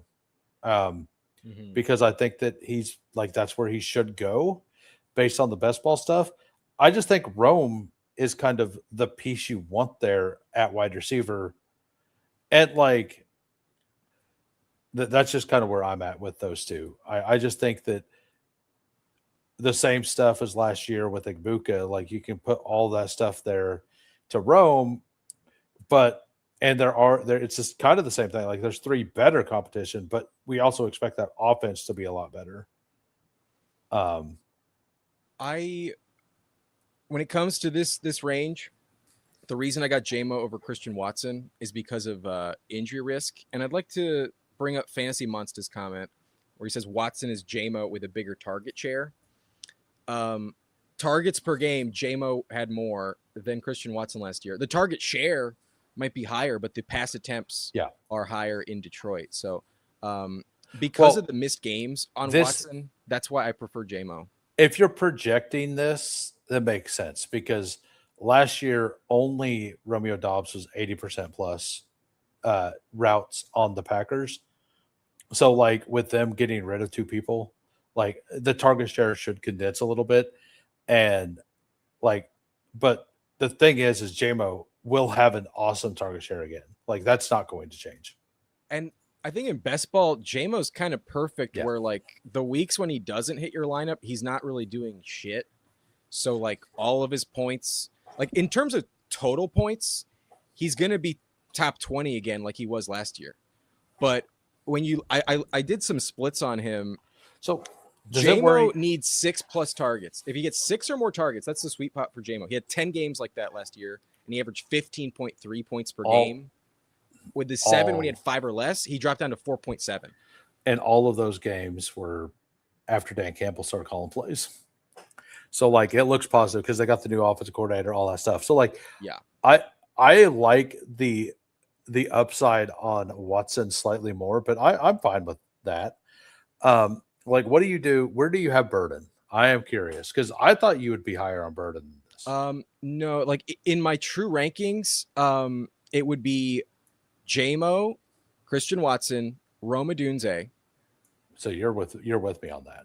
and then Tate, Burden, DJ Moore. So Yeah. yeah, I mean I think that like we said, all of these guys are very close. Mm-hmm. And I do think that some teams Burden is the better pick than Rome. And I think there's a less of a chance that Rome puts up like a 30-point week than Luther. Like I will agree with that. So like I just I think we might get one giant blow up game from Luther. Oh, we will. And We're also going to get like several non-factor games. several like 11-point games that like he started for you, but it wasn't great kind of things. I think Rome could do like what Mike Evans done for years. I think he could just have 10 touchdowns and 900 yards or whatever. Like, and like, that's He fine. could. Like 1,000 yards and 9 touchdowns is very, very good. He had a 67% touchdown rate. So if he plays all 17 games this season, he should have 11 touchdowns. Yeah. 11 Yeah. or 12. I project, like, I think he gets 10. Like, I don't think he's going to get like 14, but I think that I actually, I do wonder if he's going to regress that a little bit because he also did all of that when Loveland wasn't the guy. And I think Loveland being the guy, like I think Loveland's the guy that gets 10 touchdowns. And I think Rome gets more like 8. And Burden has 5, but they're electric. Like 5 to 7, but they're absolutely electric. I kind of see it where like it's going to be similar to the Ben Johnson Lions where like all of them get 10 touchdowns. Like Laporta had 10 touchdowns. JMO had 10 touchdowns. Both Gibbs and Montgomery had 10 touchdowns. Amon-Ra had like 12 touchdowns. It's like maybe they don't have that many to go around, like because there's fewer people. But like I would expect Caleb to probably throw 10 to each of them. Like Yeah. that kind of feels like a I think, safe assumption. I don't think 10 will get to Luther. I really don't. Maybe like 8 to Luther, 10 I- to Rome, 12 to Loveland, something like that. I think 8 for They're going to Luther- average 10, all three. I think 8 to Luther is like really high. Like, Really? It's I- the Bears I- offense, man. There's not that many places for the ball to go. No, I mean, they run a lot. Number one, they're like, so Swift's gonna like Didn't they're gonna get like 16 rushing touchdowns and what like 31 passing touchdowns. Swift's gonna get a couple receiving touchdowns. But guy probably steals 1. Komet probably gets 2. Like the random Jade Walker or Xavier Thomas touchdown as well. So like, and then like if you give 10 to each Burden, and then like there's like what 6, 7 left. if we're like- splitting 25 and we give Loveland 12, then yeah, the math doesn't add up. Yeah. Yeah, that's- so like maybe I'm over projecting, but like I said, I do there have will be the random the fifth. one-offs to a couple guys. Like so it's the nature of best ball though. Like Yeah. you need that elite spike, and that's just the profile of Burden where like he will get Right. that fucking house call and a 60-yard spike. in my true ranks, I'm with you. I have him pretty far down. And I like DJ Moore a little more. I have him one spot ahead of Luther, but like On that one, I I just don't kind of know. trust the Bears Yeah, GM. Where like if Ben Johnson was like, I trust Burden more than DJ Moore, I'll do that too. yeah. I mean, trust the Bears GM versus like and Ben Johnson or trust Josh Allen. Like I think they're just like I'm not like I'm not going to argue heavily on any of this, except that I really like Christian Watson. Like I think he definitely needs to be one of the top three for sure in this group. I think Tate and Rome shouldn't be the last. Like those are the only things I would really argue. And Yeah. I think that the way you have it, I'm fine with this. The I'm personally this instead, but like how much different is that? Like like yeah, we can't agree on everything, but if you told me Christian Watson hadn't had the injuries that he has, I would firmly put him above JMO myself. But right, like and that's just in the back of my mind. I'm Especially, projecting that like he just plays. So I think I also might be higher on Golden than the market, and maybe that's factoring right. I into. mean, I'm crazy on Tucker Craft. So Yeah. like No, yeah, I love yeah, Kraft. I love yeah. Golden for cost, and I don't think Reed is going away. And like, it's not like Watson had a shit ton of targets last season. Like, I know they're probably going to go up, Yeah. but like his volume isn't that impressive. His 2 weeks with Kraft, he only averaged 4 targets per game, but those were obviously his first 2 games back from the injury. Let's see if I have a neighbors thing here. I I will might say we can probably put DJ Moore and Burden in the late fifth. uh we could.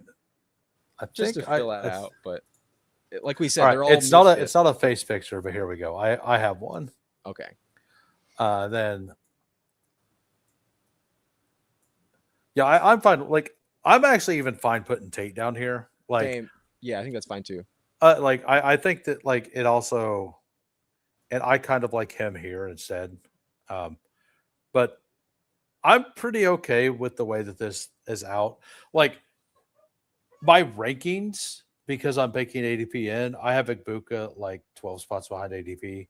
Hmm. But honestly, if I see him at the 3-4 turn, I think about it because he just never falls. Like, and I've been talking about this for a month and a half. Like, I don't, he's just not going. There's too many people talking him up.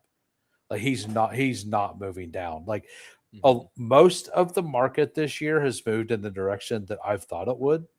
I would say like 80% has moved in the direction that I was expecting. The two that like and honestly, Luther Burden's starting to go to the 4 or 5 turn, which I think he should be. Yeah. He's finally starting to. Right when I started to be like, okay, I'm waving Yeah, the me white too. flag, I'll just take him. Yeah. Now I'm like, oh wait, he's actually Yeah. maybe gonna make it to the fifth. Well, Maybe I pumped the brakes a little bit. Matt Harmon came out and said that like it's absolutely Roma Dunze. And Matt It's about Harmon, time. yeah. So I the Tedero McMillan news like does shake this up a little bit. Like Egbuka is the biggest player that just hasn't moved ADP that I thought would. Like I thought that when a lot of people came out, and like Matt Harmon's actually in on him too, which is like him and Theo Grimminger both being in on him does have me a little worried because I respect both those guys a ton, but every once in a while you gotta fight like you just gotta fight a little bit. Yeah, you gotta dig your feet in the sand Yeah, sometimes. you gotta like close your eyes and plug your ears and just act like nothing's happening. Like, La la la la la. yeah, exactly. You just gotta do the thing. You just gotta do it. Are you still wanting to do a draft? Yeah, man, I'm down. All right, I got so time. let's do this. Underdog lobby. We will do a fast puppy. We will go back to this screen. We'll get to chat real quick. Not a face pick.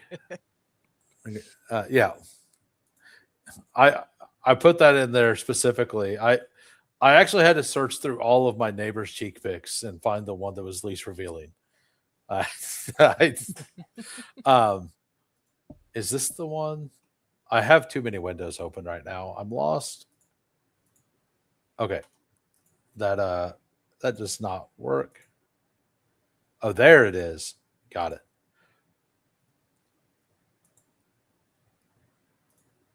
All right, we're good. We're good.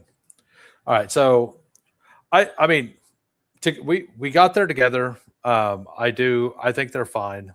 Our what were our biggest discrepancies? Basically, it was I like mean, Ibuka, Zayflowers, and then a and minor change on Adams. I would say I was higher uh on Adams than you were, and then Tat McMillan Gar- was maybe um maybe let me go different for back us. to it. I actually closed it like an idiot. It's I Um remember pretty much how it went. You were a little higher on Waddle, but honestly, up until today, I would have had Waddle over Wilson, but I think it was Flowers, Egbuka, and then the yeah, Adams Terry discussion. it was lagging my PC pretty bad, so I had like I don't know Mm. why for whatever reason it was lagging pretty bad today. So, but we also kind of disagreed on. I mean, Higgins we were pretty lockstep on. Lad we were lockstep on. Neighbors we felt the same. Evans, all those guys kind of felt the same. I thought we were going to disagree a little bit more on the burden. Um, I take it like there's some rankings that I showed you today that are not quite in lockstep with my exposures. Like yeah, there's things where I'm like, do as I say, not as I do, because like if I had followed these, I'd have a lot more Garrett Wilson, I'd have a lot less Luther Burden, I'd have a lot more Roma Dunes. I still have a lot of Rome, but I'd have even more. Um, I might have a lot more Adams than I currently do. It's yeah. also like, well, based on the market, I also still want to get a good price most of the time and not go Well, too crazy we on my didn't throw in team. the running backs, and the running backs are pretty Yeah, important in this range. And yeah. Loveland, like I think Loveland's a great pick. So like, but anyway, we're gonna jump into Fast Puppy, and we're gonna jump in 15 seconds. Bestball Degens, we never leave the rhyme. Fury, endless, picks, relentless, fantasy, reigns, who waits, immortal. Hey, entertain them for a minute. I'm gonna go use the restroom. Oh, you're all good. I took a rip from the pipe while Who Haynes dropped the countdown. The problem, the fucking problem. Who Hames has a 15-second clip. My clip is only 8 seconds. So to have to hold in all the smoke for an extra fucking 6 seconds is brutal. But I hope everyone watching is having a good time. Hope you're enjoying the discussion. We had a lively debate there on a few players, especially the Igbuka discussion. That one got pretty interesting. But if you're enjoying the content, we're going to have this type of collab every week on Tuesday, basically this time every single week on repeat. And I believe next week we'll probably do something similar, probably with running back. So if you don't want to miss out, make sure you hit the like button and subscribe down here on Who Hames channel. I think we're going back and forth. So next week might be on my channel, but subscribe to my channel as well and get our boy Who Hames here up to 800. He's chasing 1K and he absolutely deserves it. I love what you've been doing this year, man. Really inspiring. And I've been rooting for you this whole time. Love to see it. And I'll be honest, man, I'm very glad I made the decision to reach out to you and set up this weekly collab. I think last week was so much fun. This week it was awesome. And I respect your opinion. So it's a blast. And that doesn't mean like I'll be stubborn on some things, and like I'm like I said, like I was wanting to argue the Ibuka stuff, like play the thing. I do know I need to do a Ibuka. Yeah. I do know that at some point I definitely like I want one Puka Ibuka team out there. Yeah. It could be this one, but like I wanted one CD Lamb Egbuka Scatabo team. I've got that one. So like I'm just trying like the nut out like the real games that I kind of want to target I do want the one Igbuka share on all of those, and hope I hit the right things around it. You know, Yeah, I mean, it's possible that Trent McDuffie shuts him down week 17. I wouldn't put that I past don't him. think so. Like No, not at all. McDuffie is a lot better slot guy. Like slot defender. Like he plays inside and out, but Okay. like he's really good at like shutting down the slot stuff. Well, wouldn't If I that like remember right. detract from Godwin then? It will, but I think Godwin's just a really good price all the way through. That's fair. Like it's more of The hype on Godwin, I can't push back on. I think you're just higher on Godwin than I am, but like I also agree Godwin is a pretty big smash, assuming health. I mean, cost. I like Godwin more than Metcalf, but I also like Pittman more than Metcalf. So like I'm just kind of in on Godwin altogether. I think that so like let's talk about Godwin for a minute. Like when he came back last year, he wasn't actually healthy. No, he played 2 games and he came back off the field. And like he got 10 targets that first game. 10. Not being healthy. He dropped like 2 balls. That's not Godwin. Like Godwin wasn't healthy. And the reason we know he wasn't healthy before that happened is because he was dropping the ball because he was like worried about getting hit. Like you could see it. Like if you watch, kind of like how BTJ last year was playing. Like the guy had a broken hand from like that he played through. All right. So I mean, if Achan's here, we take Achan, right? 100%. But he's not going to be there. No. He's going to auto. All right. Yeah. Whatever. Honestly, I don't see much difference between Rashi and London, but London is the ranking. Everyone does London though, so if you want to take Rashi or even Nico, or let's just pull up Rashi. Let's do it. I've not done this. Like I think doing the double third round guys makes sense. Like every once in a while. Like I have a ton of Nico. I have even more Rice, but yeah, I look forward to it too. I hope we get there. We're actually not on pace at the moment, so we need some more luck. I think I lost subscribers today. I think if you post some recorded content in August, I think you'll be surprised what it will do for you. Yeah, I think that's where I'm going to go. I've got a really good guest lineup the next couple weeks though too, because tomorrow I got I've got people I haven't had on, which will bring new people in, right? Yeah, that's always fun. I've got Nez. I got tomorrow. Then I got Rambus on Sunday night. Nice.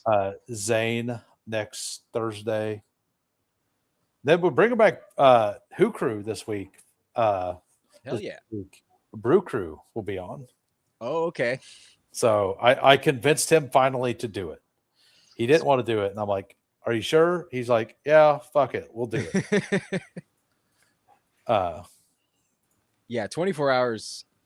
I mean, you mentioned it, brother. If you want to take Jeremiah, it's a good fall, but it's basically like we took him in the second. Let's take Igbuka. Let's do it.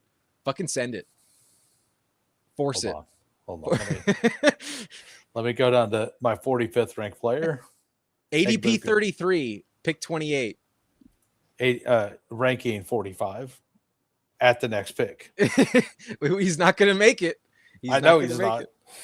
Yeah, like if you want Igbuka, you don't use my ranks. Like I want one of these shares. I think it makes sense to do it in a unique combination too. Like to not go ADP here. Like Puka, London, Igbuka is going to be massively owned.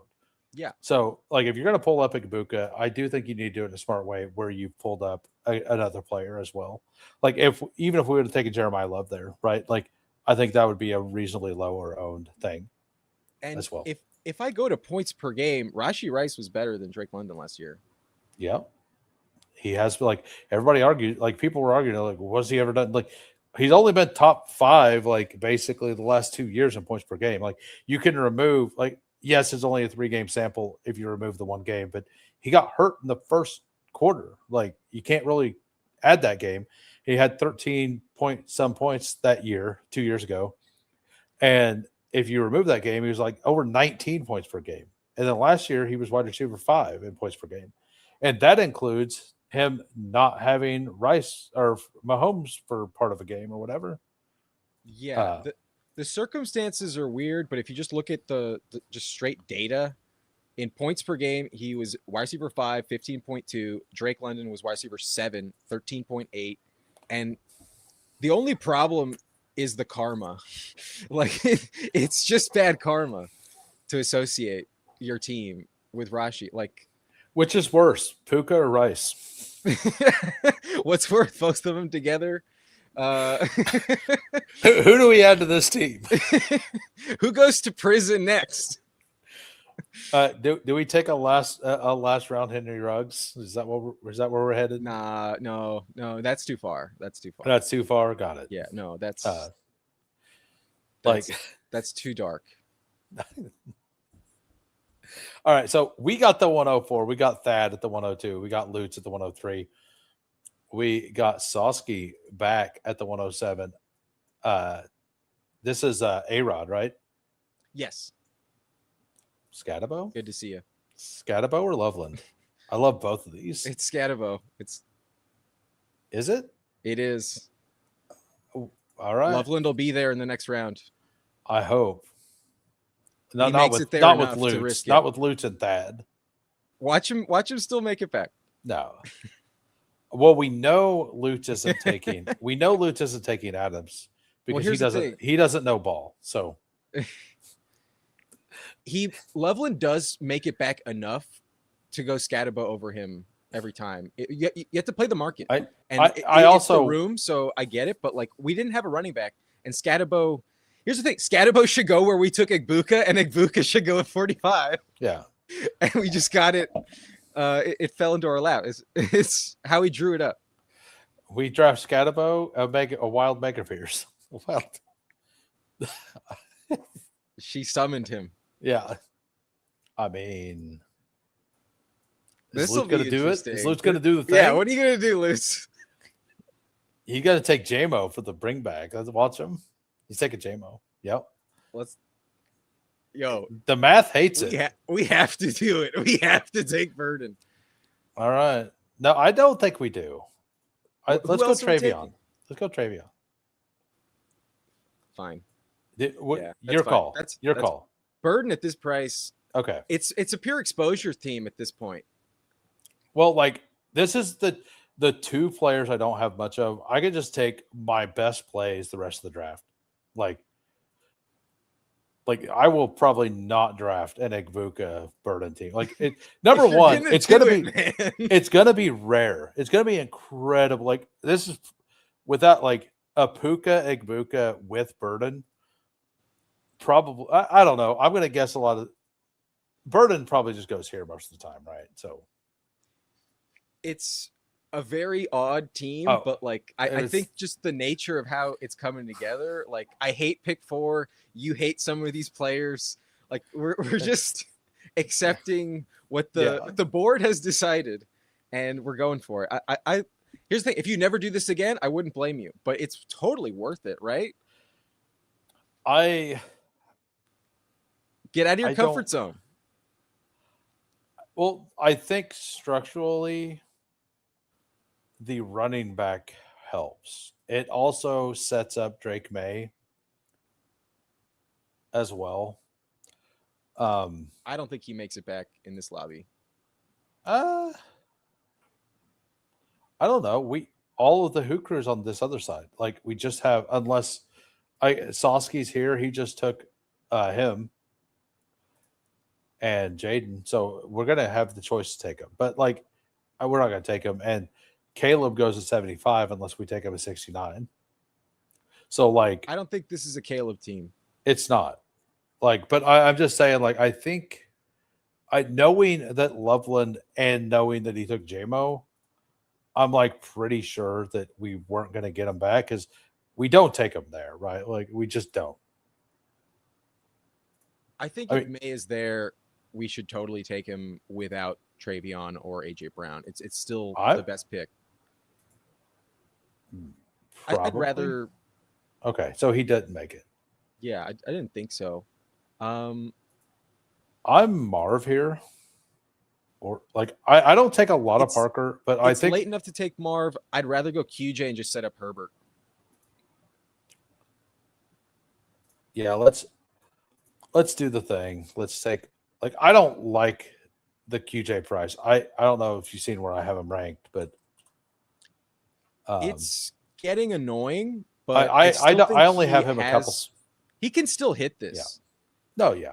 If it was BBM, I wouldn't do it because you got QJ at 100 in BBM. Well, So we I don't see the yeah, and we got the point Rice there. thing, so like I get why we're doing it. And honestly, in a room where we went 3 straight wide receivers, like we're just taking one at the end of the draft or whatever, or a Shakir or something, right? Like I don't know, not a Shakir, like maybe a Golden and being done. We could stop at 6 if we wanted, or we could just ignore the position until the last 2 rounds.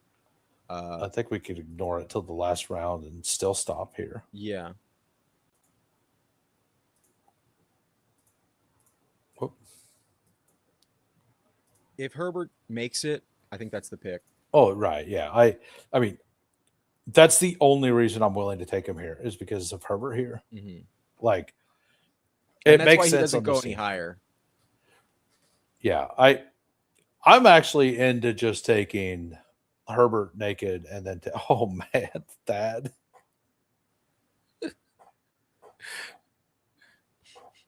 Thad. Nope. You're not getting Caleb. Stacking Caleb with Swift there. And then yeah, there we go. That's fine. Yeah. I mean, like it's I'm here for it. Like, I mean, we just go to your favorite team now. Exactly. Yeah. I wore red today. Yeah. For a reason. So yeah, it's kind of funny. Like I was on the blue side or the red side with the blue shirt. He was on the red side with the blue shirt. I promise we didn't plan that, but it did happen. Meant to be, but Kraft, he's always been your preferred. Like he's. I've had this him at price pick 70 and more, right? I've had him pick 70 forever, like since BBM open. Basically, I've not been scared of he might miss a game or whatever. Like if he misses one game, he'd smash at this ADP. Like that's kind of how I feel. I think he should. If we find out that he's fully ready to go, like I want him over Tyler Warren. The upside for touchdowns is definitely there.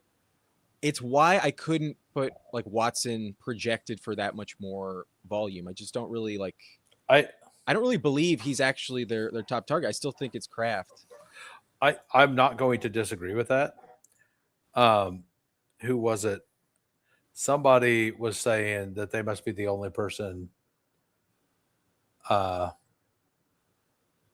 can't remember what it was. Somebody said I must be the only person that think that that they're gonna not pass more, the Chargers, or the Packers. I think the Packers are gonna turn into a pass first team. Especially if Parsons isn't there Yes, for a while. He's supposed Parsons is supposed to miss the first half of the season. Yeah, the longer he's out, the more desperate they're going to get. And Matt LaFleur's conservative coaching approach is just going to be his hand is finally going to be forced where they have to expose what Jordan Love can actually do. So and I think once they unlock it, they're either going to unlock it and all these picks are fantastic all the way down through Golden, or they fucking crash and burn, or it's awful and they're looking to get off of Jordan Love or something. Yeah. I think they lose the division. I think they can win 9 games again, but it's not going to be pretty. All right. So I don't mind this order. I don't love Sutton, but this is kind of where I have him ranked down in this area. Do you feel the pressure at running back to where No, Well, I'm pretty comfortable pushing running back right now. I never do the third. I think the fourth or the fifth wide receiver is always a mistake. Well, we got Only it. well, like I Let's go don't I'm not Mahomes. gonna I don't want zero teams like that, right? Well, the justification to stop at like 6 on this team, I think, couldn't be stronger, and like Yeah. it is We not have the to. move. I Whether honestly they bait think us into a great value or not, like if we I didn't don't have think it's. if we didn't take Burden and we had a different bye week, like if we would have just had a separate bye week, I would say we just do a super rare stop at 5. If we had like maybe even just eat it that week and just say Puka, Bryce, QJ for 1 week. I think taking a random rookie later. I think that's the right call. I think it's the right call, like to do that. Yeah, but I like if, and it's not a anti-Burden thing here. It's a like we are in on this team at this point. Yeah, I think for the value, Monunga is pretty legit. I think unless you feel really good about Kenneth Gainwell and then getting like Baker in the next round, or Gainwell's still there. He'll probably hit our lineup more often. Let's do that. Like let's lean into that, and then yeah, I think that's right. I have moved Gainwell down a bit. I've been moving him up, man. I still just can't get in on Bucky Irving actually still being worth the top of the 5th round. So I think Bucky still needs to fall and Gainwell still needs to rise. I agree, but I also just want to get good Gainwell shares. At this point, I only see him going up. Like I already got all the shares in the 120s and the 110s. At this point, it's just 9th round. I mean, I get it. Like, if you're not there with Watson and Golden, I totally understand it. I do think Golden's pretty legit. It's because I think they're going to be last. Like, I think it's going to be last in the division. Mm-hmm. Definitely. And like he was saying, like Michael Parsons not being there, like that defense was not really very good last year when Parsons was not healthy. So, like, I do think a bunch of games they shouldn't have. And I think that what if Jacobs is old, right, and isn't himself? Like that, like I'm buying in on Jacobs, but what if them trading 2 guys away was signal that they actually told us it was, that they're just going to make a more condensed offense because nobody was happy except for Malik Heath, apparently, who was just happy he's on the team, I assume. Yeah. It was a band of brothers, but like they had to make decisions. And it's why Jordan Love, I think, was so inconsistent, because it's like, oh, well, this week, randomly, you need Dontavian Wicks every fucking play to be your go-to option. I think if White's here, we take White, and if not, we just take Baker. I would agree. I think running back is always going to be, are we chasing values? Yes. On this team especially, so. I think he takes him. Meow. Yeah. All right. Baker? Yeah. Like, which I think is best for us overall. We have the Puka Igbuka game. We have the Rice QJ game. Like, honestly, like, it looks fine. Like, do I like the Igbuka price? Absolutely not. But, like, whenever I look at this team, I also don't think it's dead, like, with Igbuka and Burden on it, right? I understand the upside. I understand the bets people are making. It doesn't, like, understanding why people are making the bet and understanding that it could work doesn't mean you have to be on board with it. If you told me any given week that's your starting roster and those are the 5 receivers you're like pulling from that can go 20 points plus, like 2 of them might not hit the lineup, but the other 3 can drop 25, 30 plus points. I think we just lock up tight end, finish there, and just push running back, go 0 RB, end up with like 7 or 8, maybe even 8. I think so too. Yeah. I'm not in on Aaron Jones anymore. I feel very convinced he's getting hurt. And To like Mon if the reports are true that they're diminishing his role, I don't like the Kyler Murray signing. The touchdowns are always a problem in the Kevin O'Connell system. So I feel really strong just assuming that Jones will goes down and just not come back. Yeah, it's very possible. And by the way, if you're new to the channel, go ahead and hit that like. Also hit that sub. If we get to 1,000 subs, we're going to do a 24-hour live stream. And if you missed it, you can go back to the beginning of the episode. And we're going to do a weekly collab. We're going to discuss some rankings every week. We did wide receivers in rounds 3 through 5. We did them without ADP baked in, like what we actually believe. We had a nice discussion on a guy we just took at pick 29, Egbuka. I'm pretty out on Egbuka. I understand the bet. We went over it. It kind of was a theme throughout the entire talk was the Egbuka stuff. But like I it's one of those things I could be wrong. I haven't seen anything to fully change my mind yet. And like I fully believe that one, like in the back of everybody's mind, and I didn't even bring this up. I think that one catch he made in OTAs that was a crazy catch. I know. I think that was the move that, like, if that wasn't a catch, I'm pretty sure like he would still be at the at pick 38 instead of 32. I think that one catch affected him like crazy.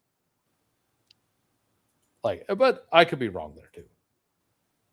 Is there a quarterback that you really want the rest of the way, or are you kind of comfortable just stopping at 2? We could stop at 2. In terms of stacks, it's not like anything applied. I don't think there's anything we need. I think this is the perfect team to like take Hunter and just shut it down, right? Or Diggs, shut it down. And then just a bunch of names. I think the value on Jake Ferguson is pretty interesting. Having 3 tight ends. We can't afford it. We can't. Well, I definitely don't. Woody Marks is fine, but only because the team just needs a ton of them. I don't love it. What do you want to do here? Let's go Marks, just because running back is going to be the tiebreaker a lot of the time. Yeah, so because of our running back room, we have to go like 7 or 8. We're stopping at 6 here. The reason we took Kelsey was to be able to stop at 2. In my eyes, I think structurally an 8th running back versus 3rd tight end, I'd rather have the fall on Jake Ferguson. But true, yeah. I'm just not in on Jake Ferguson. I mean, if he comes back, we take him. Yeah, I suppose that's like, got to happen because like we're hoping flex is here, right? Like we spent so much capital here. You're right. No, you're right. So we're really wanting flex here, and Ferguson like adds just flex points basically. No, you were definitely right to pass on that last round. That's where I probably would have made a mistake because I think like if he's here, like we just do it. But like Lutz isn't. He's also so injury dependent though. Like if you told me Pickens and Lamb never missed a single game this season, I wouldn't expect that same upside from Ferguson. So it's all right. Possibly too indulgent. I'm going to let you make the call, but we're doing it. Like we also have Scatabo, so it's week 17 correlation. There we go. I think that doing that though forces us to either stop at these 5 receivers. And at this point, why not? I think it sounds fun. Like, do I recommend it? No. Let's get a random rookie. Let's get a random rookie in the last round and just disregard ADP the rest of the way. We're now entering $1 clicks. So we're either 2 quarterbacks or 5 receivers with that Ferguson pick. That's the thing. We're going 7 running backs. We're definitely done at quarterback with that pick. Okay. Like that was what I was going to ask. It's either 7 RBs or it's either 2 quarterbacks or 5 receivers. No, so the only way it's justified is with 2 quarterbacks, I think. You say, let's just Caleb Douglas. Let's just scroll all the way down. I just over here. Yeah, I hear Isaiah Bond is the move. Yeah. If we get to 1,000 subs, they'll lose second draft. I mean, We would. We absolutely would. I mean, yeah, I mean, we would, but I don't. Are you streaming later tonight?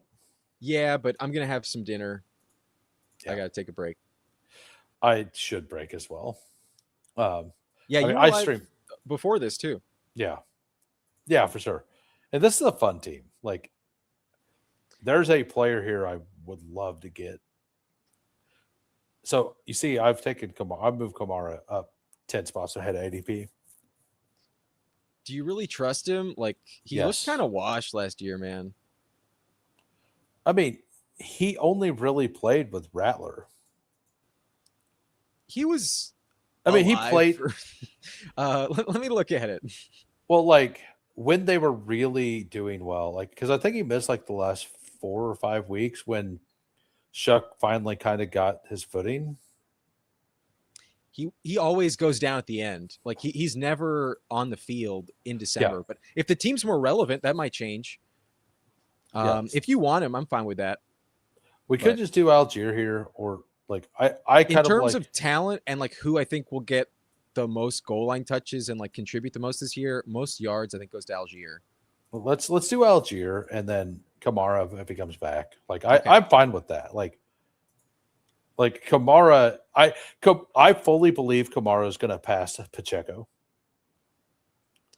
I think Kamara is going to move up to like 140 ish.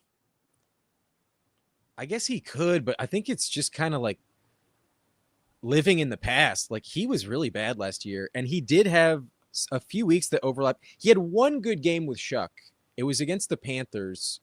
He had 22 carries for 83 yards, 3.8 But like yards the per thing carry. is, he's not like number one. He's not being priced like his price now doesn't mean he has to have like a lot of good games.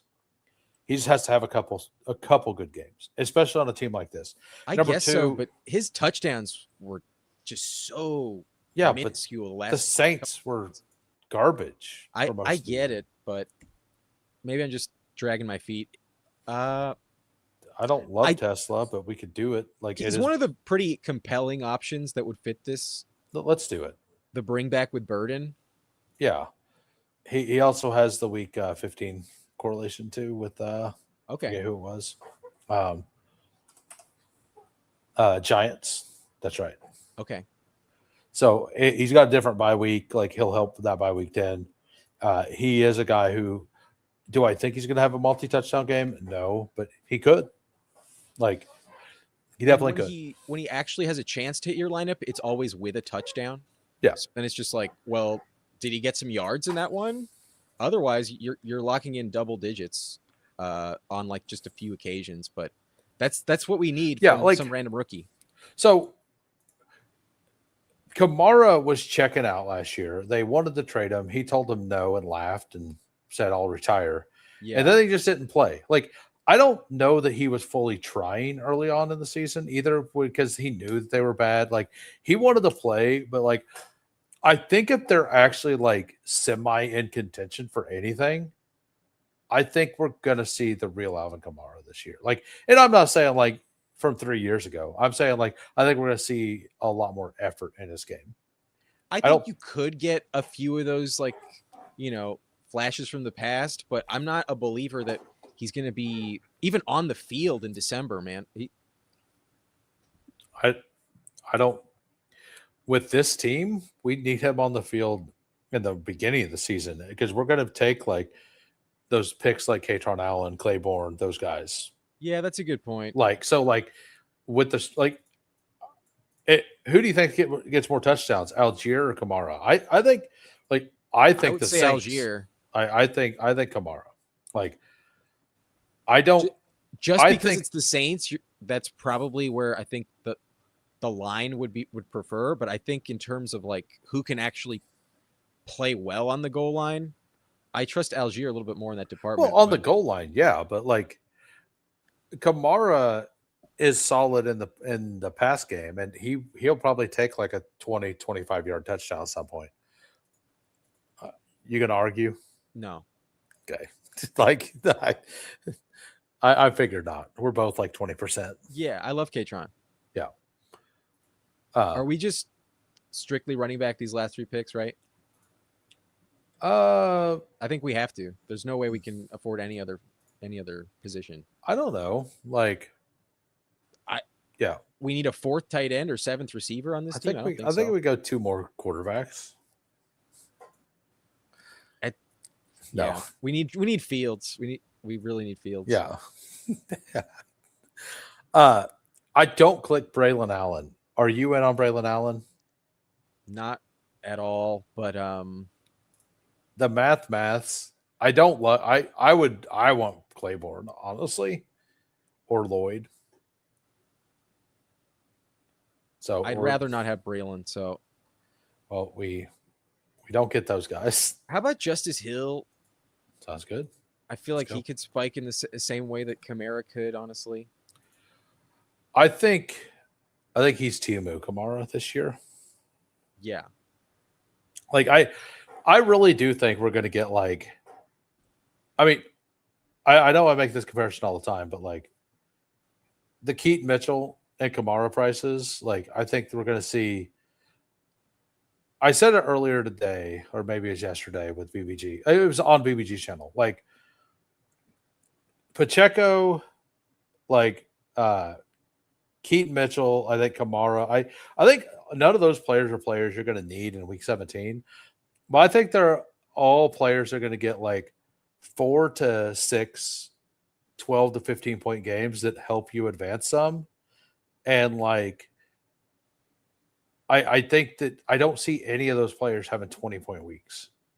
But I think they're good picks. Like if you could find the spikes elsewhere. Well, the handcuff running back market is like kind of just a flavor of the week type of thing where like as long as you are more coveted for whatever reason, you'll go like 5 rounds higher from players that are like equally high upside and possibly getting like more actual points on the season. Yeah. So like if you told me the market just decided tomorrow that Kamara was a 12th rounder, he's played so well in the past, it wouldn't shock me. So in that regard, chasing him up the board, or at least projecting it happens and getting it done before it actually burns you is wise. But everyone hates Pacheco.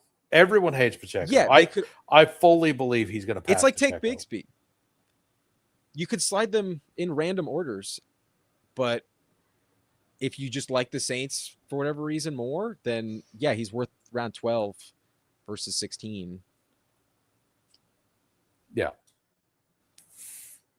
So Lutz fully off of Malik Davis, finally taking Jaden Blue.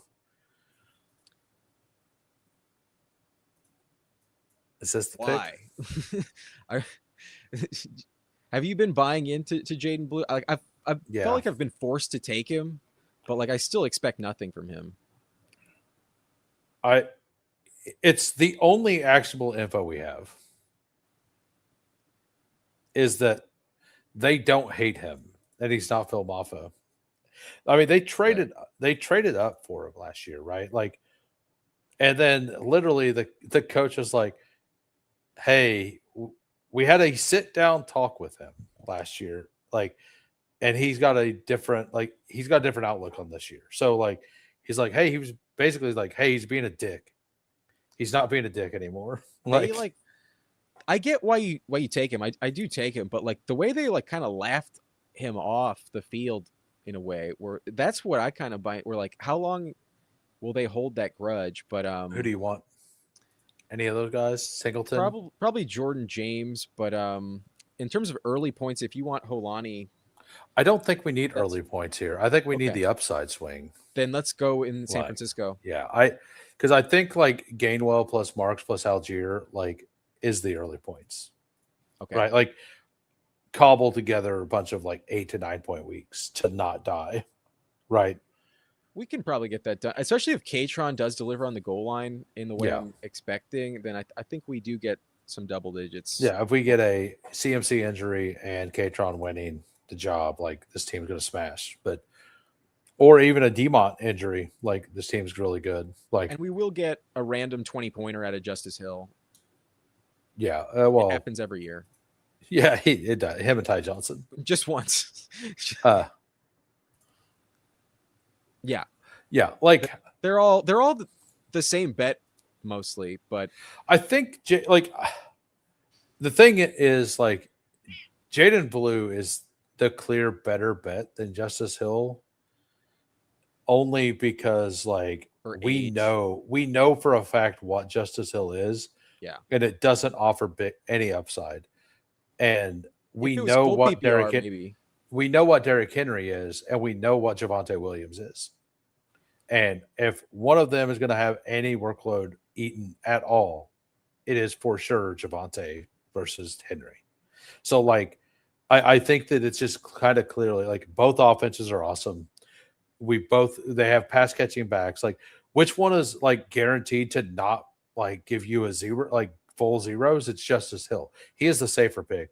But if and a team like this specifically, if we're looking for upside, and if I'm drafting a running back here, like Justice Hill and George Halani are kind of the same bet, and then like uh Katron Allen and Jaden Blue are kind of, and Marshawn Lloyd are kind of the same bets. Like I think you're Yeah. just structuring which style of bet you want, and the name doesn't matter because you need help. Like you need the thing to go right and help usually. Yeah, to get too picky that late is not Yeah, really worth it. So like you just want to you got to take mix it up.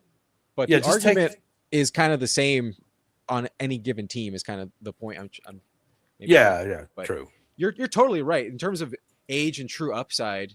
Yeah, I would probably assume Jaden Yeah. Blue has like And- a better shot of like being a top 15 play on a weekly basis randomly as Yeah. opposed to Justice Hill.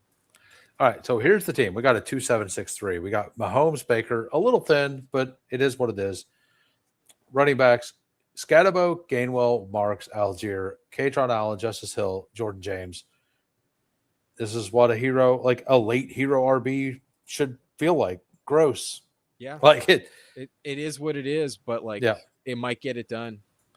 Puka, Rice, Egbuka, Burden, Johnson, Tesla. I think it's fine. Well, the whole team feels gross, doesn't it? I mean, we took guys I really Yeah. don't love, but like I in all honesty, this wide receiver room is good. Like No, it's there's it's nothing built wrong well. with it. It's Like- built well.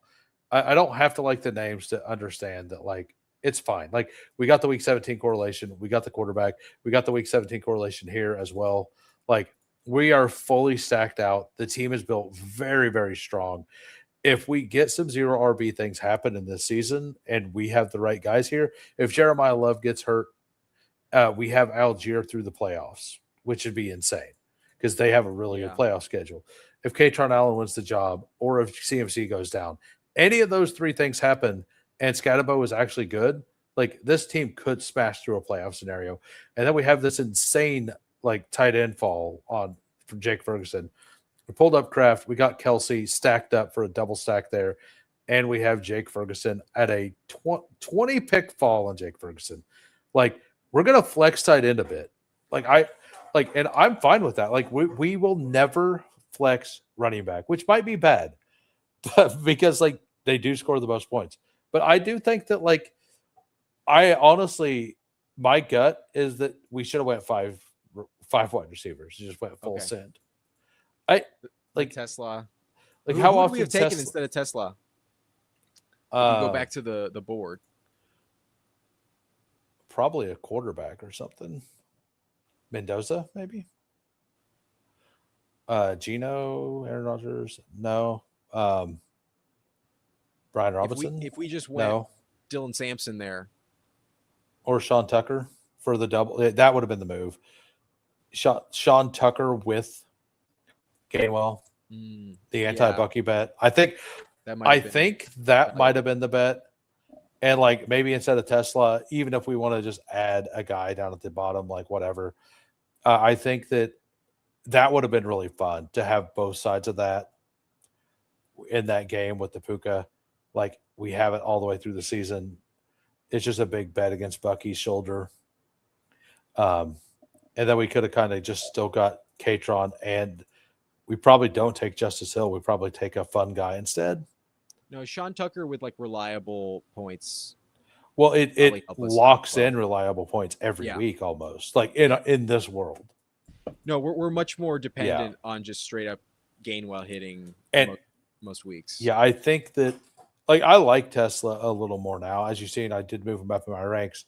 I do think on this team, I think maybe your initial thought either we go 7 and the last 2 and do Gainwell there or Tucker there, or we just take Tucker, Katron, and Justice Hill, and then a random guy down here. Like I don't think there's really that much of a difference. Because like, well, the way I'm kind of thinking of just remove Tesla, don't add another receiver. yeah, in the world. yeah, I think that's the on way to John do it. Tucker. And like, you could do that, and like,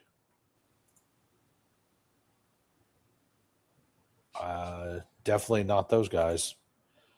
But like, add an 8th running back. I think that would have been fun. Like maybe people would say it wasn't enough, but like we literally spent round 1, 2, 3, 4, and 6 capital. So, and we only had 1 week where we had a double bye week. So Yeah. like we were good as It's long not as the we didn't hit most- an injury. It's not the most necessary thing, but It's the same thing as going like hyper fragile, right? Like stopping Yeah. at 3 running backs. Do I want a whole portfolio of it? No. But I think that would have been fine. Like, how often does Tesla really crack this lineup? Probably not that often.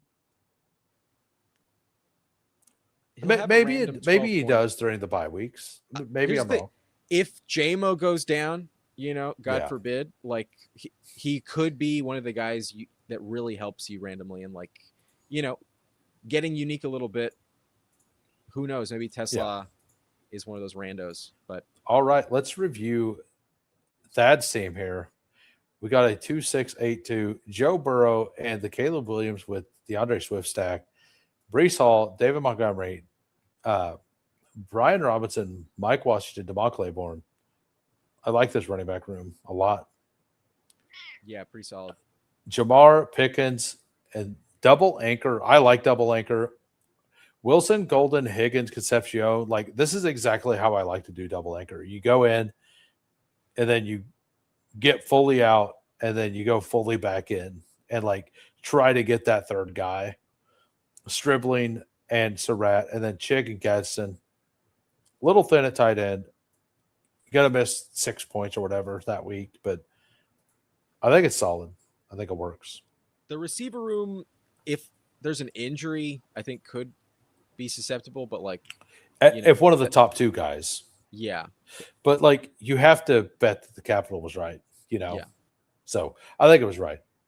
We got a 2-7-7-2 here by Lutz, Justin Herbert, Brock Purdy, Bijan, Jalen Warren, Chris Rodriguez, Alvin Kamara, Jaden Blue, Marshawn Lloyd, Kamani Vidal. That's a lot. That's really fun on an anchor.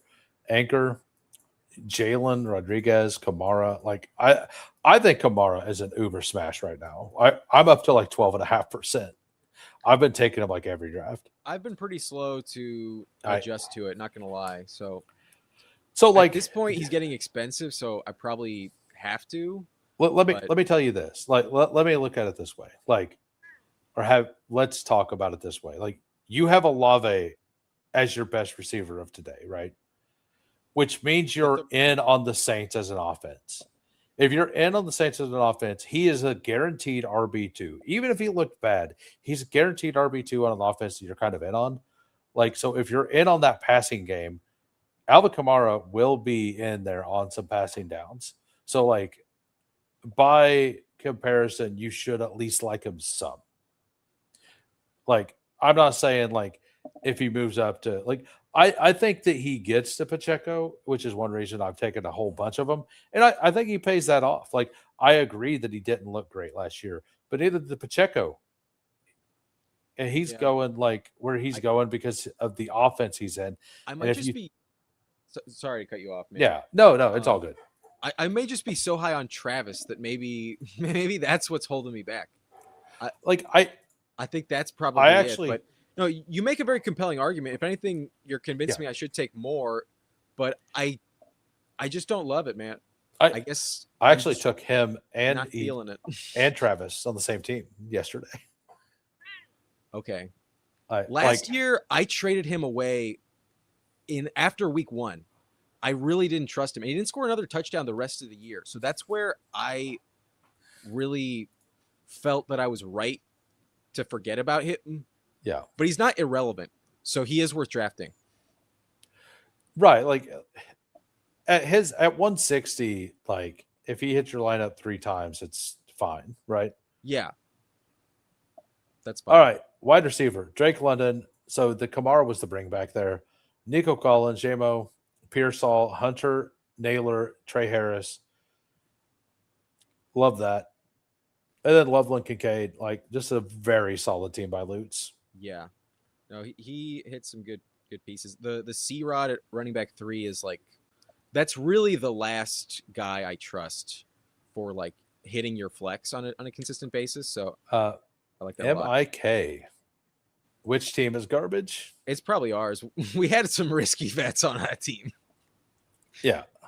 5 receivers in the top 6 rounds. And well, definitely we took like 2 my players rounds. I hate at ADV. So yeah, if it's this team, it was I'm meant not- to make you I- feel gross, right? I'm not going to disagree because I don't like the QJ price. I take it because I like that game.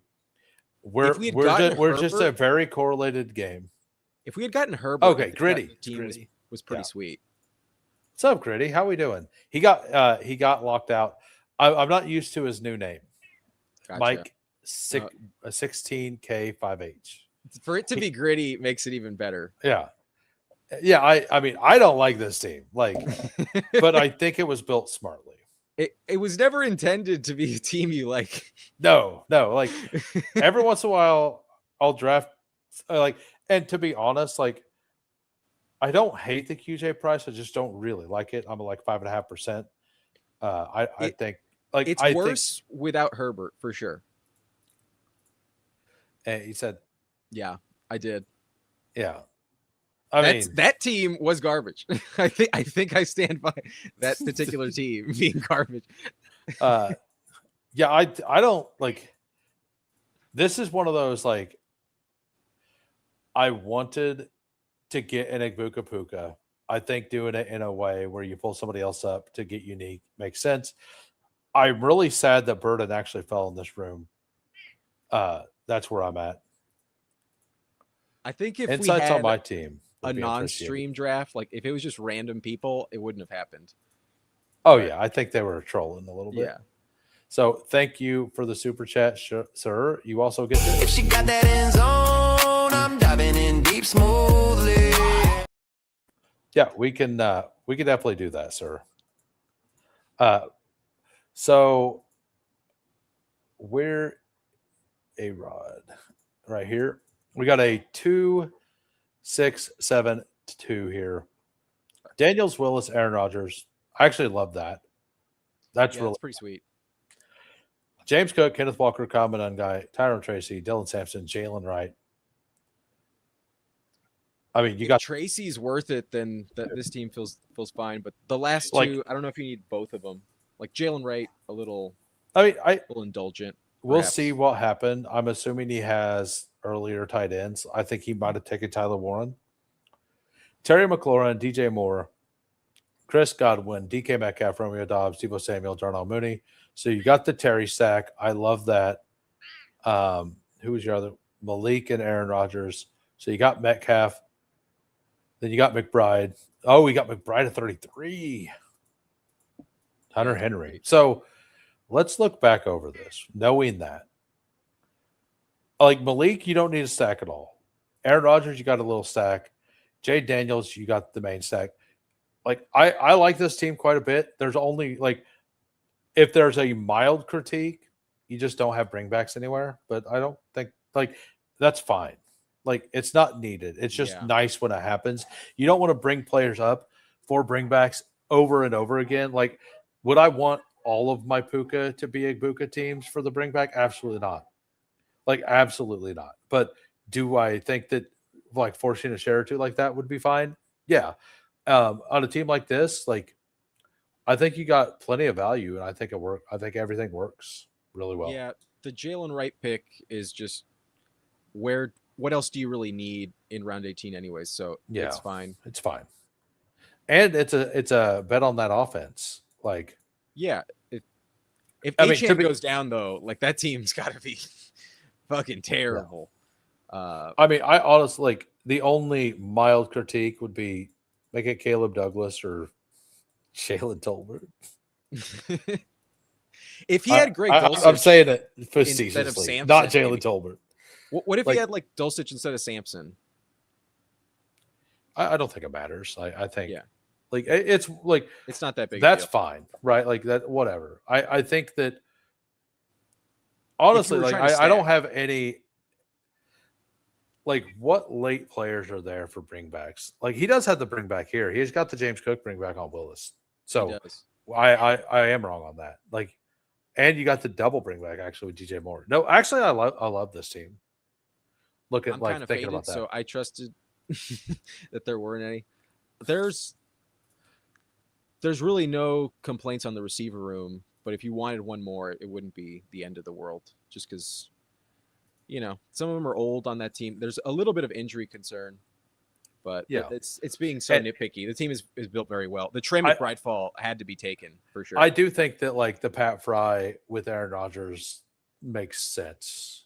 Like I think he's right instead of Jalen Wright. Like looking back at it now, I think like that is the only thing that makes sense. But Yeah. like what you did is fine. But that pick would just be trying to make her flex a little better. Because if McBride's not hitting your lineup, the team's dead. So like, so It's like a good team. it's a solid team, man. I like it. But all right, I'm about to head out. Do you got anything you want to say? Like what time you going live later? Probably in about an hour, probably like 8 p.m. Pacific. I think I'll go live. Gonna get some dinner first, but also got to feed the cat. And then tomorrow I'll be live with Bestball Guy on his channel at 9:15 Eastern time, and looking forward to that. First time I'm meeting Bestball Guy, so should be a fun time. And yeah, on Thursday I'll be live with Jiri on the channel, and should be a fun week. All right, yeah, it's all good. Apparently, like I just got a message from Nez, like we got to reschedule. But so tomorrow I'll be on with myself at my normal time. I think we may go live with Nez later in the night though. So, but we'll see what happens. I'm definitely wanting to watch you with Bestball Guy tomorrow night though. So I will be there after my stream. But thanks everybody for coming out. We'll be back on tomorrow, 4 p.m. Central. Peace. Thanks once again. Yeah, of course, man. Had fun. Had a blast.